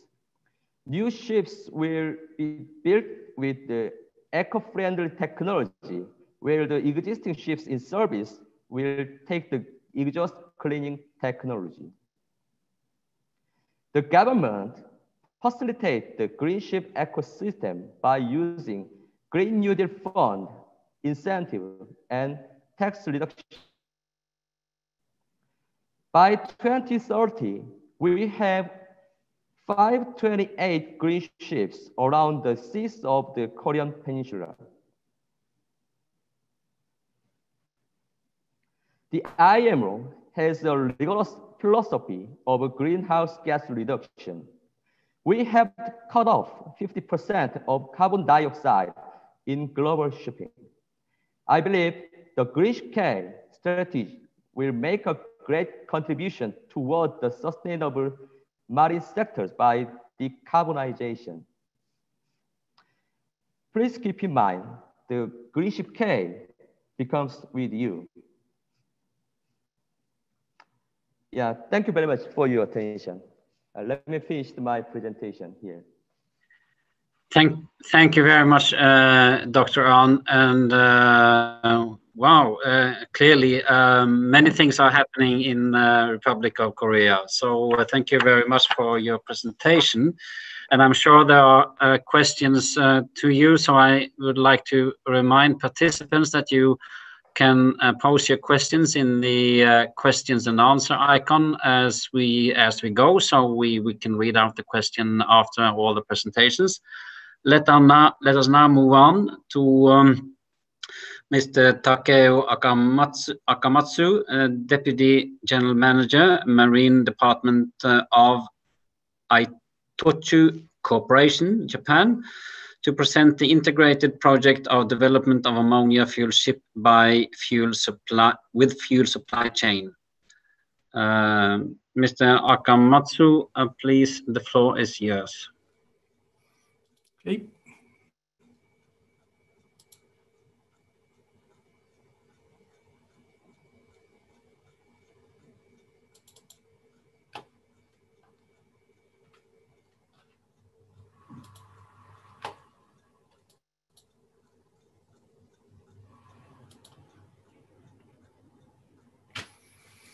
Okay, so thank you very much. Today, we would like to make a presentation about the integrated project for development of ammonia fuel ship with fuel supply chain. So first of all, we would like to introduce ourselves, Itochu Corporation, which is not a shipyard or not manufacturers. We are a trading company in Japan. And we are handling various commodity and service in the market. And myself, belonging to the marine department and the machinery company, which is handling the ship trading business, finance, ship owning, and the investment for LNG carrier and offshore sectors. And for this ammonia marine project, we need to tie up with our internal company colleagues, who is handling many other business here. Then last year, we launched integrated project with partners. So as you can see this slide, we made a partnership with Imabari, which is the biggest shipyard in Japan, MM Energy Solution, Mitsui E&S Machinery, and Class NK. So for first four company is a kind of a technical developer and to develop ammonia fueled vessel. And the Itochu Enix and the Itochu Corporation, we are the party to develop the commercial side, especially for integrated network. So for this particular project, everybody pointed out chicken and egg. So we agree, and in order to develop this kind of a project, the most important issue is to make a partnership in each industries. So that is our role. Which means, so as you can see this image, we are working with manufacturer side in the shipbuilding industries, but also we need to discuss with the shipping company and the shippers and the users, and bunkering side, and the fuel supply side, producers. Therefore, now, year of 2020, we made many presentations to many potential partners in each industries. So then now we have a number of partners who showed interest in our development. Like if we talk about the bunkering side, we set up a partnership in Singapore, and also Singapore government now started to study the ammonia bunkering safety issue. Therefore, we also tie up with Nanyang Technological University, who make a study for that. And I think in Japan also, we set up a similar partnership, and then we will have this kind of discussion as well. And as to our partners at the shipyard side in Japan, so last month, January 2021, Imabari made a joint venture with GMU, which is the second biggest shipyard in Japan, for design making and sales promotion for all commercial vessels. Therefore, for the from 2021, our shipyard partner is NSY, Nihon Shipyard. And then we set up a target project as a pilot. And as you can see, in order for us to prepare supply chain, fuel supply chain, we need a number of the vessel. Therefore, we decided to put 10 vessels in total as a package. And the vessel type, we expect bulk carriers, Capesize or Kamsarmax, or tankers like a VLCC or MR type product tankers. So now the shipyard are preparing a design concept for each types. And then under discuss, we'll make a discussion with potential shippers, which we should select to achieve 10 vessels as a pilot project. And delivery-wise, according to MAM, they made an official comment. They tried to deliver first engine in 2024. So in such case, theoretically speaking, we may deliver the first ammonia vessel in 2025, but subject to rules. Because everybody understands that there's no international rules as to the ammonia fueled vessel. Therefore, we intend to obtain alternative design approval under SOLAS.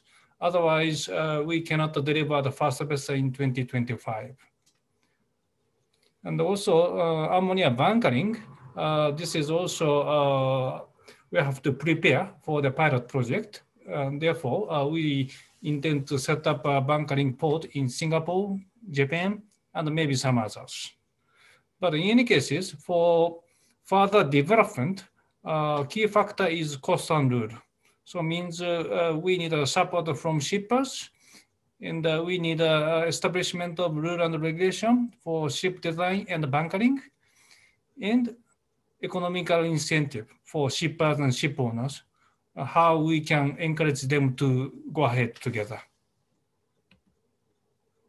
So then as to the bunkering network, so our plan is to set up a global network. So now we are focusing on Japan, Singapore, and then expand to like Malaysia, Europe, Middle East, US, or worldwide basis.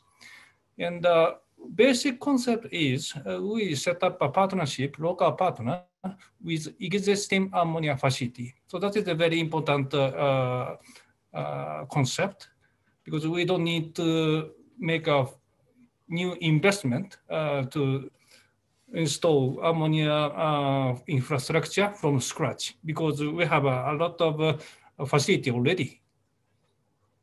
So that is our concept.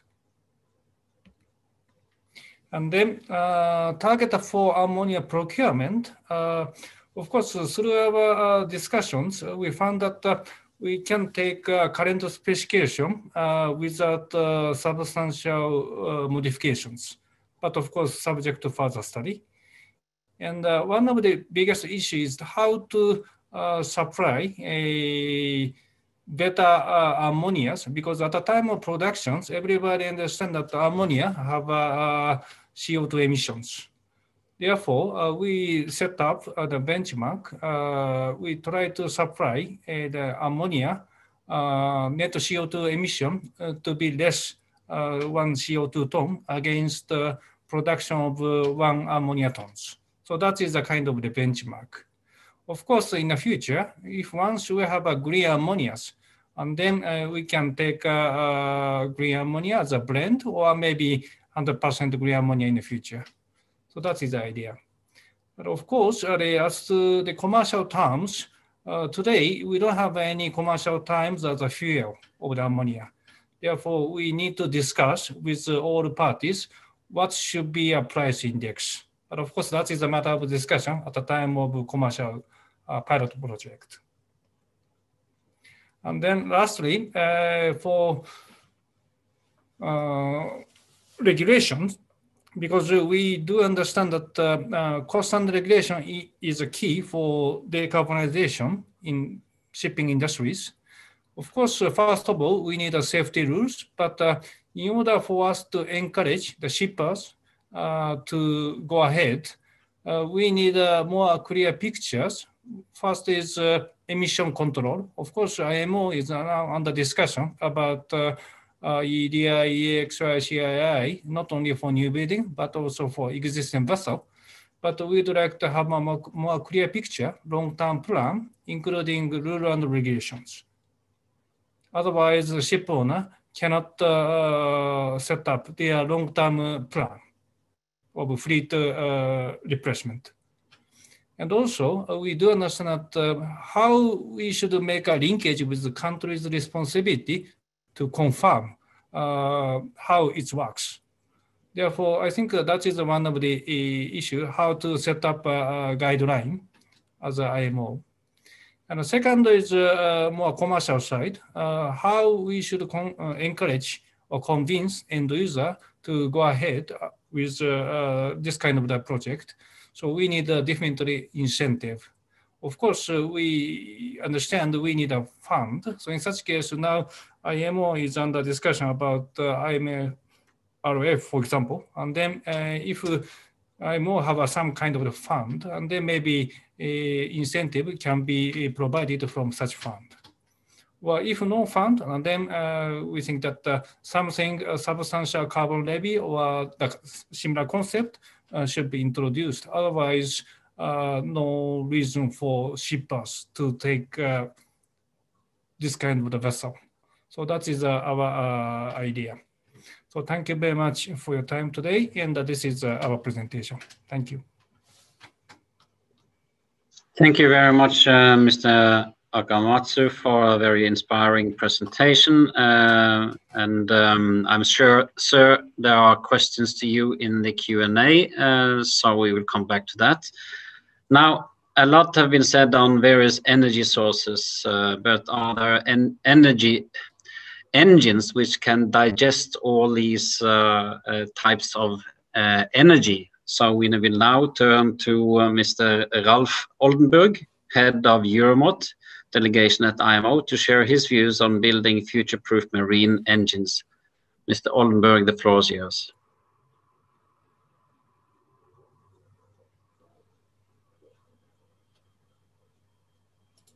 I need to.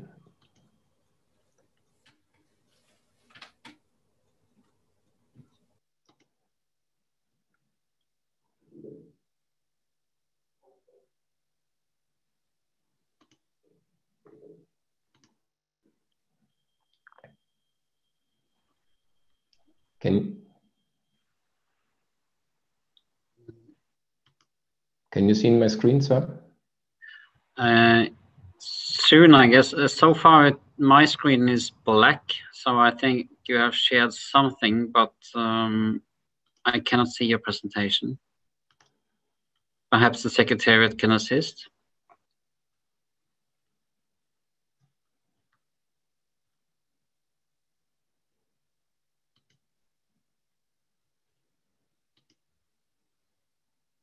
I can see the presentation of Euromot. Can you see it?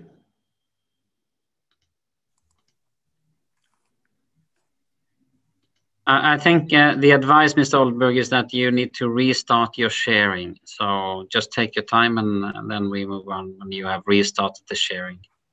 That is the advice from the Secretariat.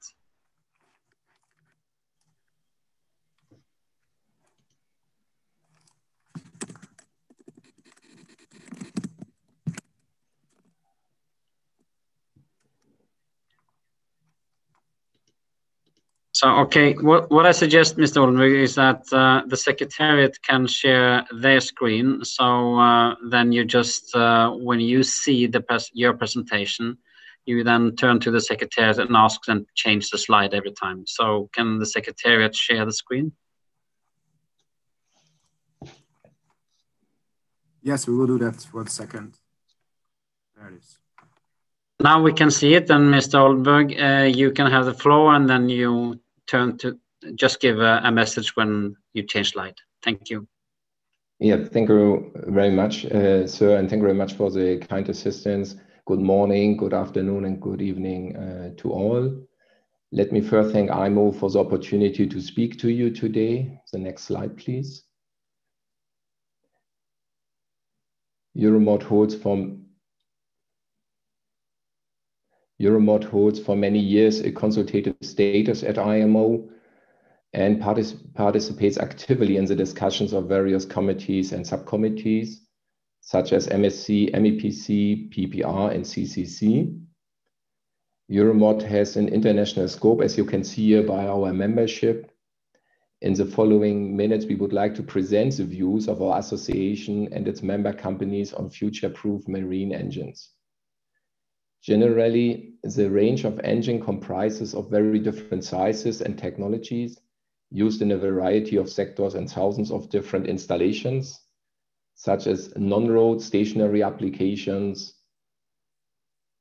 and of course, marine engines, including coastal shipping, recreational crafts, and seagoing ships of all categories. Next slide, please.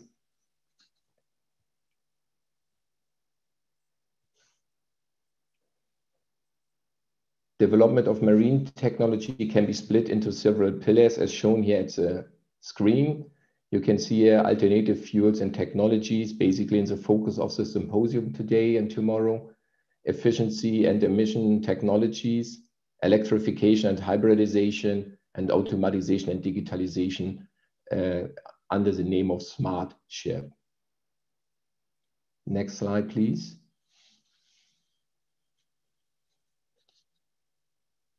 The next slide brings us to hybridization and intelligent power management systems, which are very effective short-term measures to improve ships' efficiency. As illustrated, systems are available for a broad range of applications. Ship owners and operators can rely on the high maturity and robustness of technologies. The systems provide further potential for reducing greenhouse gas emissions in a short-term perspective and are as well future-proof on a medium and long-term perspective in combination with low and zero carbon fuels. There will be no stranded assets due to this. Systems are available for both new build ships and retrofitting of existing ships. The pictures provide an overview of systems integrating engines with power take-off, power take-in, battery systems, and power control units on different ship types.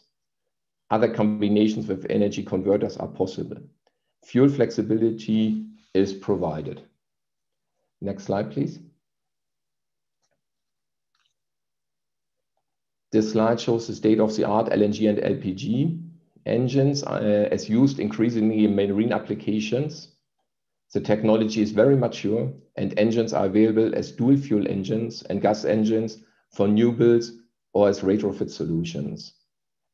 LNG provides a superb energy density, in fact, the highest per mass of current marine fuels. In combination with a carbon content lower than fossil liquid fuels, LNG provides a substantial CO2 reduction. Lean burn dual fuel and gas engines are very efficient energy converters with high mechanical efficiency. Some methane is passed, however, through the conversion process of premixed engines. A considerable reduction of the slip has been demonstrated in recent years, with further improvement to be achieved in the upcoming years. Using of LNG or LPG provides an overall greenhouse gas reduction. With no or very minor adjustments, synthetic methane or biomethane may be used in engines. Further greenhouse gas reduction potential on a medium-term and long-term context can be achieved in this way. There are no stranded assets by using dual fuel or gas engine technologies. The pictures show example for LNG use in engines of different sizes and ship types and the real-life production scheme of synthetic methane. Next slide, please. Hydrogen is the basis for energy conversion processes and the building block of all addressed fuels. Engine manufacturers are considering the use of hydrogen as fuel directly injected in marine engines. As a first step, concepts of admixture hydrogen to other fuels, for example LNG, are currently being developed. Engines operating with pure hydrogen are on the roadmap as a further step. Advanced technical measures to control the combustion process are required to be implemented due to the broad explosion range of hydrogen. In addition, materials compatibility of metal components with hydrogen requires adaptation of the wheel systems, not only of the engines. The pictures illustrate an engine on a testbed operated with an admixture of hydrogen with additional safety measures applied. Next slide, please. A range of engines for the use of methyl ethyl alcohols has been developed already some years ago. They are meanwhile available as mature products, readily available as short-term measures for new ships and as retrofit solution for the existing fleet. The typical fuels require moderate adaptations for their handling and storage. Safety concepts of engines need, however, to be adapted due to the chemical and physical properties of the fuels to appropriately cope with health, safety, and environmental requirements. Due to an energy content lower than fossil marine fuels, higher volumes have to be handled.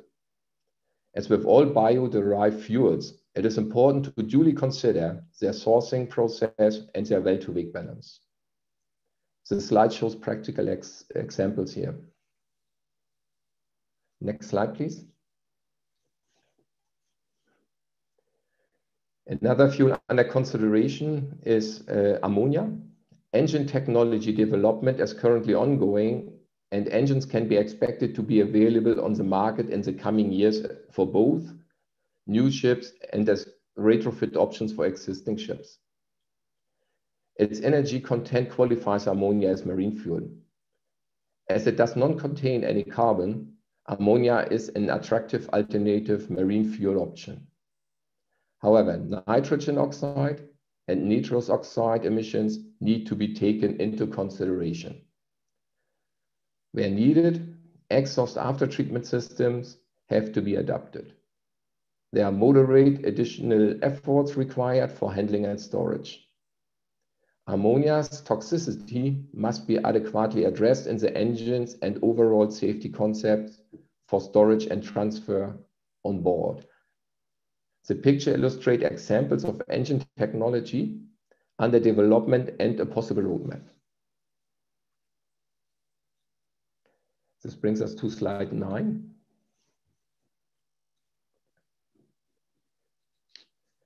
In this slide is a summary included which addresses our key issues and the most relevant prerequisites from engine manufacturers' perspective. As you can see, the combustion engines combine an outstanding endurance with high energy density, which is key as well for the use of future marine fuels, and which has been addressed already during further presentations. This is, of course, key. The IMO, MSC, and CCC subcommittees need to speed up the development of the IGF code. And we are of the view that more resources to be provided, especially to the CCC committee. As mentioned before, we have to make sure that in a short time frame, the presented fuel options can be included to the IGF code in guidelines which are associated to the code. Regulations have to be developed in a technology neutral way under consideration of state-of-the-art risk assessments. This is important to assure a broad technology which can be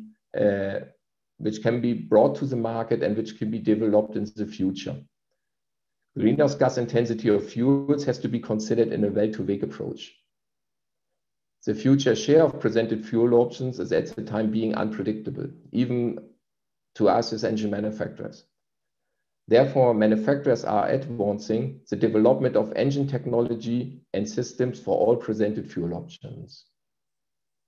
And finally, the sustainability of production of marine fuels, reliable supply to ships, and affordable prices is a challenge of the maritime energy transition from our perspective. Next slide, please. Here, I would like finally to thank a number of engine manufacturers which have provided the material which we have seen here in the presentation. And please note, in addition, the email address of the Euromod Secretariat for any further questions or comments referring to the presentation, even at a later date. Thank you very much for your kind attention, and I'm looking forward to the discussion. Thank you, sir, and thank you for to the Secretariat for the assistance. Thank you. Thank you, Mr. Oldenburg, and I'm sure there will be questions to you, and participants can pose those in the Q&A bar. I will now turn to the last presenter, Mr. Gavin Allwright, Secretary General of the International Windship Association, to share his views on the uptake and market development of wind propulsion technologies. Mr. Allwright, the floor is yours. Thank you very much. Can you see my slideshow there? Yes, we can see your slides. Okay, that's fantastic. Okay, so first of all, I'd like to thank the chairman and the IMO Secretariat for inviting me to come speak today. It's excellent to follow on from such a qualified and expert speaker today. So, and all of them on time as well. So I will try and endeavour to do that too.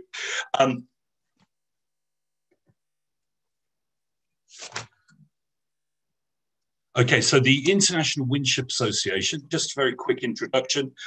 We have over 130 members and registered supporters all around the world. And we are primarily a not-for-profit organisation that is helping to facilitate the uptake of commercial wind propulsion systems. Very important that we focus on what is our target here. And one of the earlier presenters talked about the 1.5 degree target. That pretty much means that any ship that's designed today will be operating in a net zero emissions world. And we have about 8 years of business as usual carbon emissions if we wish to stay within that realm. Now, what can wind propulsion deliver? Or maybe we can look at this in a different way. What can wind engines deliver? Because that's really what we're talking about. They are zero emissions energy for a ship, and that component is available today. With retrofits, around 5 to 20% of the propulsive energy can be delivered, probably optimized up to 30%. But with optimized new builds, 50 to 80% or even more is potentially there. Obviously, that's going to include with some operational changes. I'll talk a little bit about that more later. And wind propulsion brings the other side to that sustainability sword of resilience along with efficiency. So it uncouples us from fuel to a degree and uncouples us from that those restrictions. And also, it's uniquely available to shipping. So very quickly talking about that direct application of wind power. We're talking, it's a primary renewable energy. Now, if this was actually a fuel that I was talking about in the commoditized burning fuel aspect, if I was to tell you that it was abundant, it was available all around the world today, it was delivered onto your ship at the point of use with no storage and no cost for the lifetime of the vessel, with no new infrastructure on land, I think the industry would generally be biting my hand off to deliver this fuel. But with wind propulsion, we've had some perspective issues, and there are also some challenges technologically, etc. But those are developing. We don't see this as a competition to secondary renewables, such as hydrogen, ammonia, etc. We actually see it very much as a complementary. The next slide, that's exactly what I will talk about. So we approach this from a propulsion point of view, not a fuel-centric point of view. And this is something that we would like to be seeing much more appreciation and development within IMO, where we have a substantial wind component. So we call this the wave, wind plus activity, vessel plus eco-fuel. With wind delivering, say, 20 to 30% of the energy requirement for vessels across the fleet, coupled with activity, so operational optimization, and then vessel optimization with energy efficiency measures. We don't see wind as an energy efficiency measure. We see it as a propulsive energy provider. These three together, if we're looking at 20%, 20%, and 20%, which are probably conservative estimates, we can actually reduce that bunkering requirement down to, say, 40%. This would mean facilitating a quicker delivery of those fuels into the market and the systems. I'm not going to go through the technology toolbox, but I just wanted you to be aware there's not just one type of wind propulsion. There are actually 7 different categories, 4 of which are developing quite quickly now. And you'll see in a slide later which ones are actually taking off. Now, we do have the iron triangle challenge, the time, money, quality. I'm sure you're all familiar with this. This is, we're starting to break this iron triangle now. If we look at the technology, which is coming online now, increasingly available, increasing with predictability and actually future-proofing your vessels. With money, if we take an OPEX approach rather than a heavy CapEx approach, we can actually see wind propulsion systems being leased onto vessels as opposed to the heavy CapEx approach. However, if you do have that CapEx approach, ROIs around $600 per ton of fuel, then the ROIs start to come into that 3 to 4 year aspect, depending on the size of the rig. And of course, with the carbon approach, it's zero emissions. There are no external costs here. We don't externalize health, carbon impact, there is no eco footprint. And then on quality, that's something that can never be compromised. And as you see, just one very quick point here is virtually all of the classification societies have now published their wind assist guidelines publicly. So there's full support here from the experts in the field of getting these onto. Just to give you a little snapshot of where we are at the moment, 13 ocean-going vessels with wind assist systems will be installed by the end of this quarter. There are 11 on this page with 1 wind-ready vessel. That's actually, from my calculations, that's more vessels than all of the alternative fuels combined, excluding LNG and, of course, tankers that are carrying those fuels.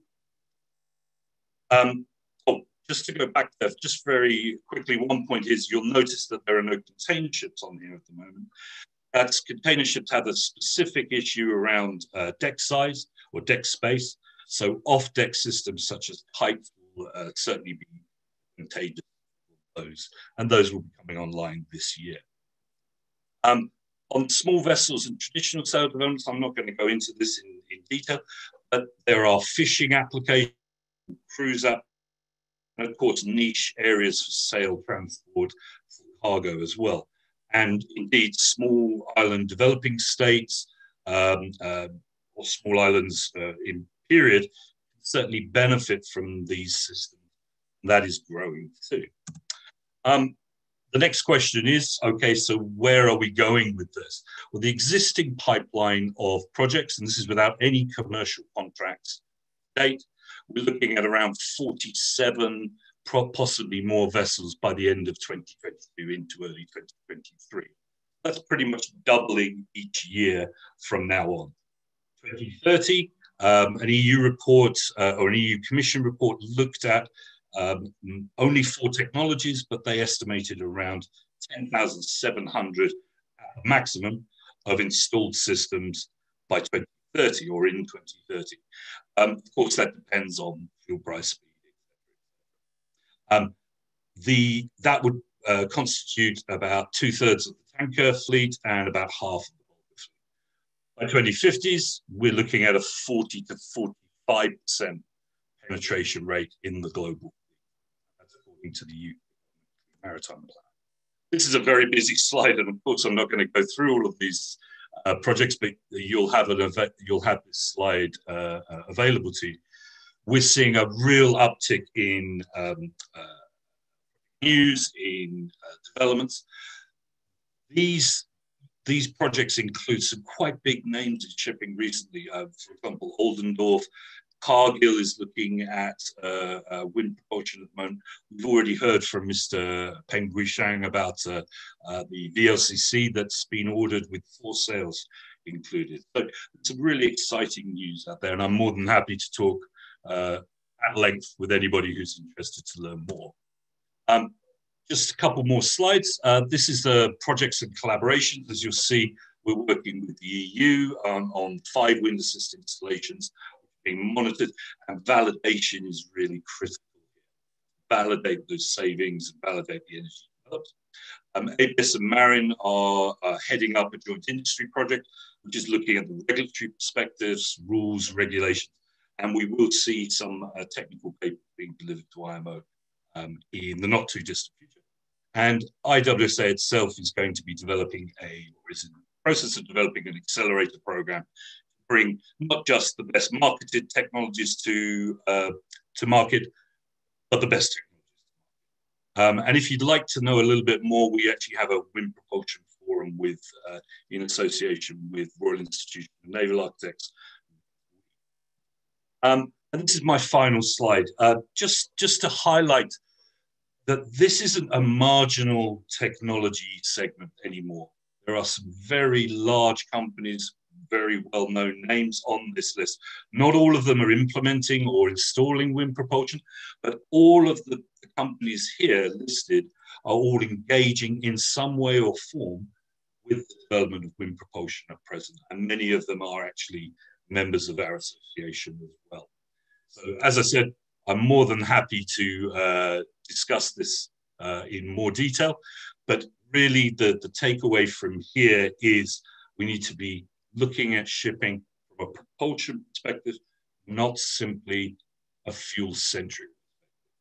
And on that point, I will pass it back to the chairman. Thank you. Thank you very much, Mr. Allwright, for presenting let's say all the increasing activity going on the wind propulsion issue. Clearly it will be exciting to follow you in the future. And now we have had all the presentations and we are turning into a Q&A session, and we continue with doing it the same way as we did it on the first block, meaning that I turn to the Secretariat if they have observed any questions in writing, which we can now have presented. So, Mr. Hondas, are you ready to present some questions? Thank you, Mr. Moderator, and thanks also to the speakers in this block for their excellent presentations, providing a state of play in shipbuilding, in engine manufacturing, the role of governments in supporting the uptake of low carbon alternative fuels. We've received a couple of questions. First, let me turn to Mr. Peng. A question from Torsten Mund from Germany about unintended byproducts during the combustion of ammonia, particularly if Mr. Peng can say something about the levels of N2O, nitrous oxide, following from internal combustion engines using ammonia. There's also a question for clarification, or actually application, potential application in the future of marine carbon capture applications. And this is a question posed by Mr. Dimitris Mounioudis, and it's both directed to Mr. Peng, but also to Mr. Akamatsu. Another question for Dr. Ahn, a question related to his presentation, a clarification actually from Mrs. Els Klaas from Belgium about the marine testbed. Dr. Ahn mentioned in his presentation projects ongoing in the marine testbed phase. And Ms. Klaas was wondering if he could elaborate a little bit more on that. What is the main focus of those tests? Do they take into account also safety aspects? So if Dr. Ahn can clarify that. We have another question for Mr. Oldenburg, particularly in relation to ammonia slip. This is a question from Captain Ian Finley asking about ammonia slip when using that as an alternative fuel. There's also a question from Mr. Fernando Costa from Brazil, directed to Mr. Oldenburg about the current absence of regulation of ammonia in the IGF code. And if he can say something about how the cooperation with recognized organizations is in relation to certification of ships that use ammonia as a fuel. And then actually quite an interesting question to all speakers from Mr. Steve O'Malley, who is representing the ISO. And he's questioning, actually there's a lot said in the different presentations about the need for further standards regulation set by IMO. But is there a need for additional standards to be developed by the ISO? Because taking into account the lead time of the development of those standards, it would be helpful if the panelists could give an identification or could identify any possible standards needed from the ISO to support further uptake and availability of low carbon fuels. Thank you, Mr. Moderator. Thank you, Mr. Henderson, and thank you to all which have put forward these questions. I suggest that we now start in the order we had the presentation. First, I turn to Mr. Peng, then to Mr. Ahn, then to Mr. Akamutsu, who also received a question, then to Mr. Oldenburg. And I didn't capture if Mr. Allwright received a question, but at least I have a question to him. So the point is, we start with Mr. Peng. You have the floor, please. All right, thank you. Regarding the question about the nitrogen oxide, yeah, actually, if you choose in combustion engine as your main engine, there will be problem with the nitrogen oxide because the nitrogen is from the air the engine intakes. Even you choose the hydrogen as your fuel, you need to face the problem of nitrogen oxide. And during the GIP, the main energy solution have confirmed that they can, using just the burning combustion control technique, to make sure their engine converted from the LPG combustion engine can reach the NOx Tier 3 standard. As we know, the ammonia itself is just reducing material to turn the nitrogen oxide into the nitrogen.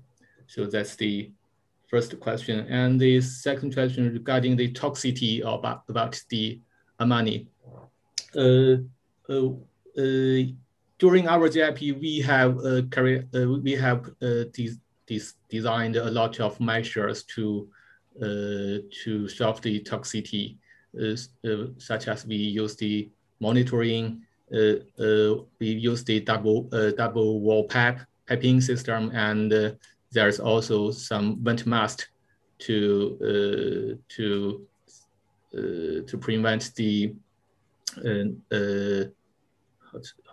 contact from the sailors, from the seamen. And also we suggest that we can find some suitable, flexible, protected equipment for the seamen for their proximity to the ammonia. All right, that's all my answer. Thank you. Thank you very much, Mr. Peng. Can I now turn to Mr. Ahn, please? Mr. Ahn, you can respond to the question you received. Thank you. Hey, thank you, Mr. Chairman. First of all, why we, the Korean government, would like to build the marine test bed? Because we would like to have the proven technology before marine application, right? So many manufacturers, many Korean equipment manufacturers, they would like to have the chance for testing their own technology. But all of the testing facility is located on site. So the Korean government decide to to build the marine test bed. And actually, the marine test bed is not only one. We will consider the conversion from old-fashioned ship to a new technology-based built ship. That is my first answer about the question. And also, we also plan to make the standard. So we would like to lead the ISO standard as well as the other standard like IEC. Yeah, that is my answer. Thank you. Thank you very much. And before I turn to Mr. Akamotsu, in order to respond to any other questions Mr. Hondos put forward, can I add on a question to Mr. Akamotsu? And clearly, there must be a high degree of motivation behind your, can I call it project or initiative? But what do you consider as the main hurdle? Is it of financial nature or is it of technical nature in order for you to succeed, Mr. Akamotsu, on your project or your initiative? Okay. Mr. Akamotsu. Thank you very much. Okay, so the last question, of course, technical issue, we have to overcome some issues like N2O or those things. But we believe that commercial reason why end user should take this kind of a project, because everybody understand it's costly. Because vessel price should be high and fuel price should be high compared to the conventional fuel. Today, of course, everyone understand we should focus on a zero emission vessel or low carbon fuel, no doubt.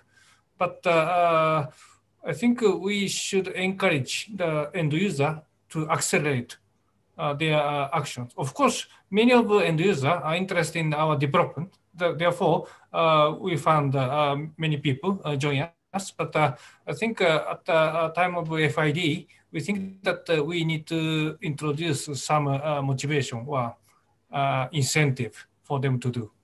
So that is the first answer. And other question is as to the ISO standard. Of course, we fully appreciate that we need this kind of ISO standard for ammonia fuel at a later stage. And we had several initial study with the manufacturer and suppliers, but based on specification for fertilizer use. Therefore, as a marine fuel, we need to make a further study together with kind of societies, associations. Therefore, if ISO have interest in this kind of ideas, and then we'd like to develop together somehow. So that is we'd like to do. And the third is carbon captures. So I think in the Japanese industries, some of Japanese companies are under development of carbon capture, not only maritime industry, but also onshore side. Therefore, we try to set up a recycle system of CO2 anyhow. But from the ship, it's a bit difficult to set up a complete recycle system, even if we installed carbon capture on vessel. How we should discharge CO2 at the port. So that I think that is the key. So that is our answer.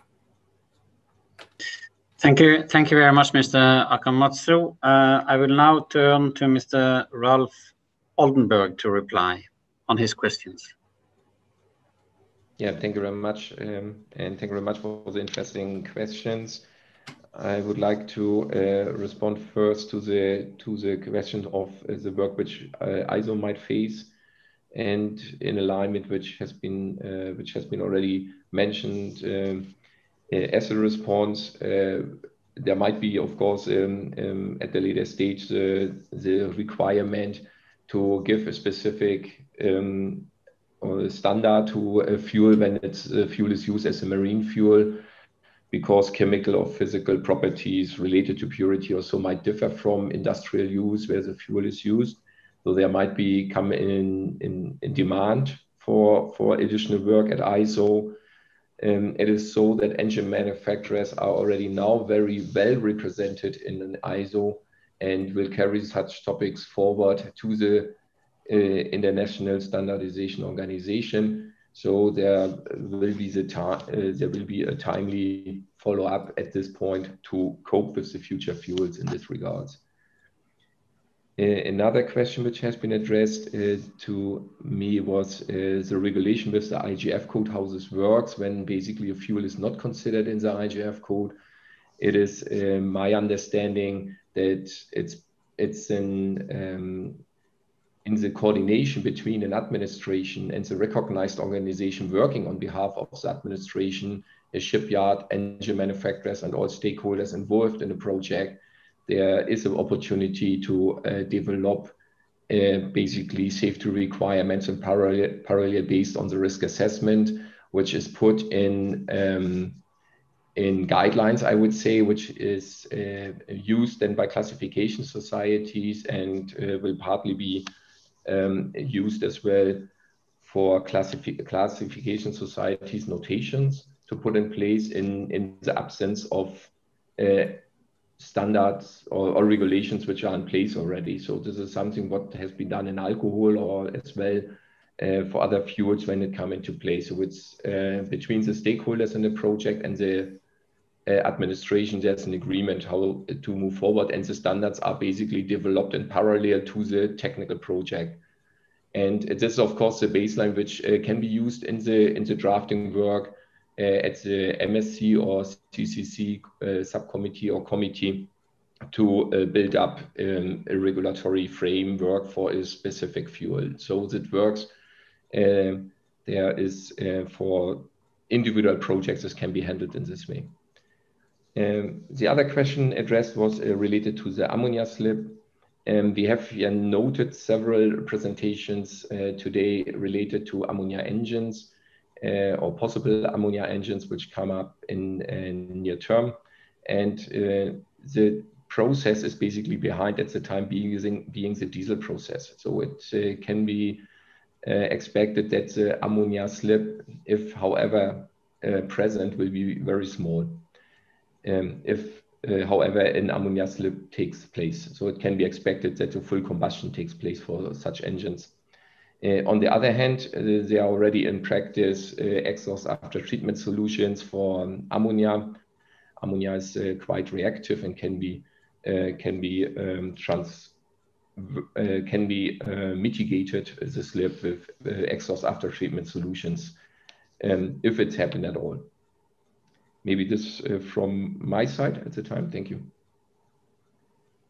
Thank you. Thank you very much, Mr. Oldenburg. And can I also remind that if you want to have the floor to pose your question orally, just request the floor in the chat function and you will be given the floor. Can I now turn to Mr. Allwright and pose a question myself, which is related to the type of questions which has been relating to various types of fuel, meaning safety aspects of fuels. Now, wind, I guess there are also safety aspects when it comes to using wind propulsion, maybe things relating to stability, operations and maintenance, etc. So, Mr. Allwright, from your perspective, using wind as in shipping, are there any safety aspects in doing that which you want to address, or is the framework sufficiently robust in order to deal with such solutions? Yes, there's been I'll deal with your question first, then I'll talk about the ISO aspect as well, because it is linked there as well. Yeah, there's been a lot of work done in this. We have some of the leading R&D companies, MARITIME, SSPA, BSA, and just recently SINTEF has come on board as members, and they've done extensive work looking at vessels, looking at the stability issues, Of course, safety is number one for all of the classes. Their guidelines are. It's not an area that I delve into deeply, not being an engineer myself. But of course, you know, if you're looking at primary wind, then you have some stability concerns there. So you need to be concerned with your the trim of the vessel. You need to be concerned with your ballast and handling. But those safety issues, wind is pretty much a passively safe system in the sense of problems with its operation, etc. Virtually all of the systems that we're seeing coming online now also have built-in retractability, tiltability, so they can be dropped quite quickly in extreme weather conditions, etc. So stability issues are certainly a primary concern. With maintenance and operations, most of the systems, again, I would say almost all of them are highly automated. So pretty much 2 people to operate them, 1 to press the button, 1 to make the coffee. With maintenance, again, I would say substantially less maintenance than, say, ICE. But we still only have 11 ships in operation at the moment, and more data is being accumulated. So those systems are all being optimized. Hopefully that answers your question there, Chairman. According to, was it Mr. Malley's question about ISO standards? Yes, we are looking into these. We have a subgroup in our Atlantic hub that is looking at this quite extensively. And ISO, I think it's ISO TC8 around ships and marine technology. Obviously, safety is one aspect they're looking at, integration and the performance, things like standardizing deck mounts. All of these kind of proprietary standards are really important.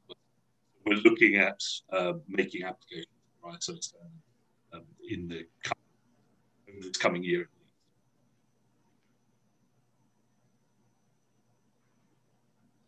Thank you very much to all the presenters for your very clear answers. I will now turn to Mr. Hondas.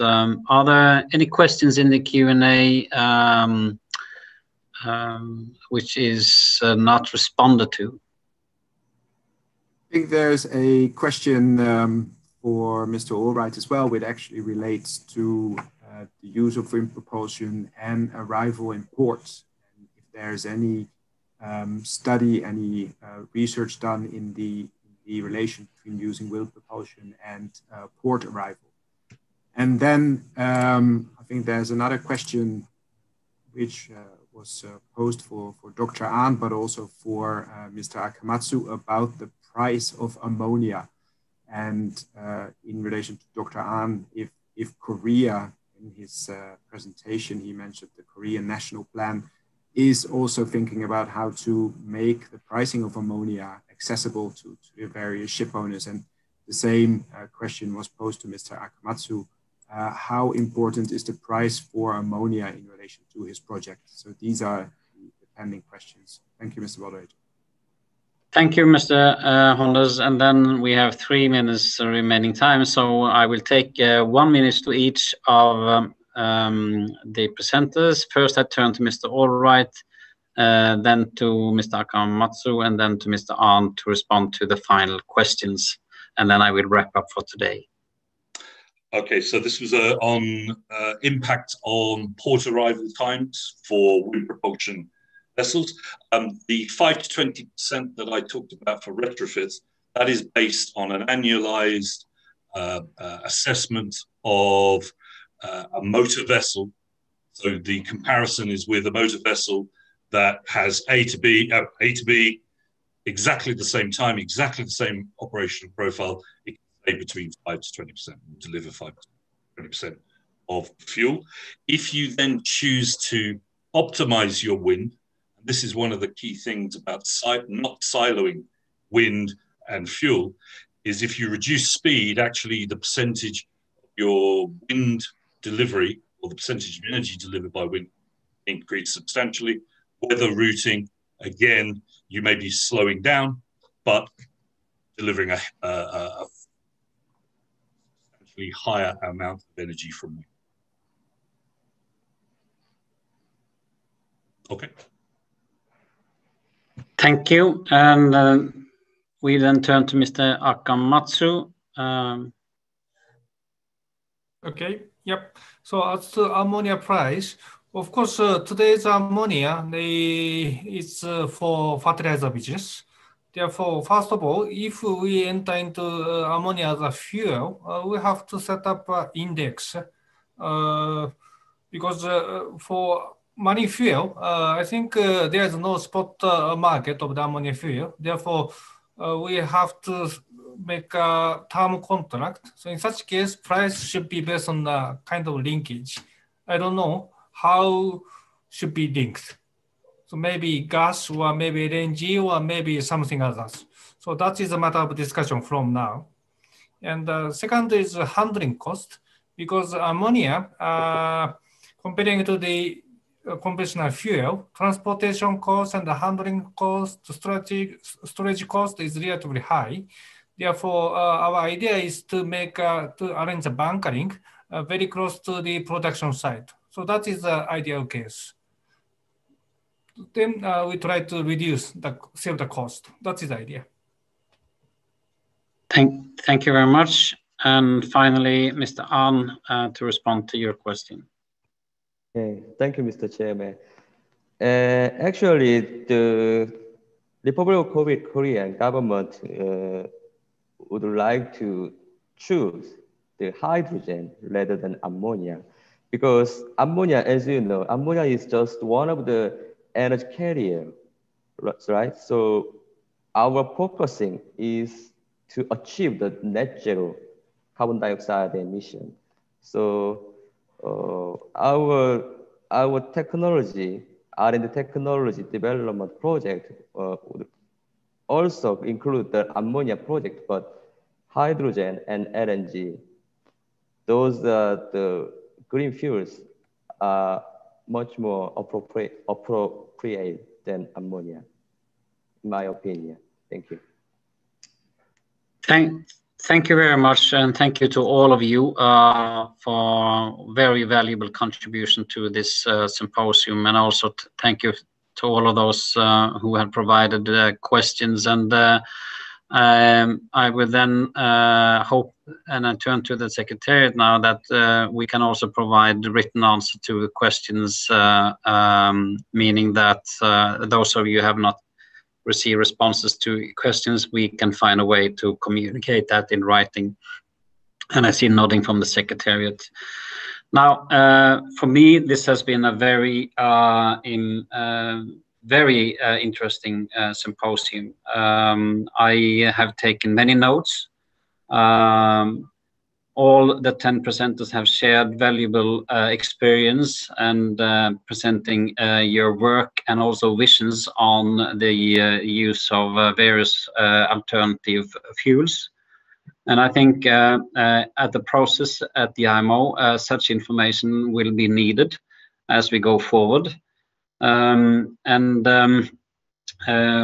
We have not concluded. We have concluded for today, but tomorrow, I hope all of you can join us for tomorrow. We will have 2 new blocks with presentations, and that will start at 11 a.m. UK time, and I hope to see all of you there. So for now, thank you very much to all of you. Thanks to the Secretariat and the presenters and all the participants for your valuable contribution, and see you tomorrow. Okay, bye for now. Thank you. Bye. Thank you very much, everyone. Thank you. Thank you, Mr. Moderator. Great job keeping us on time.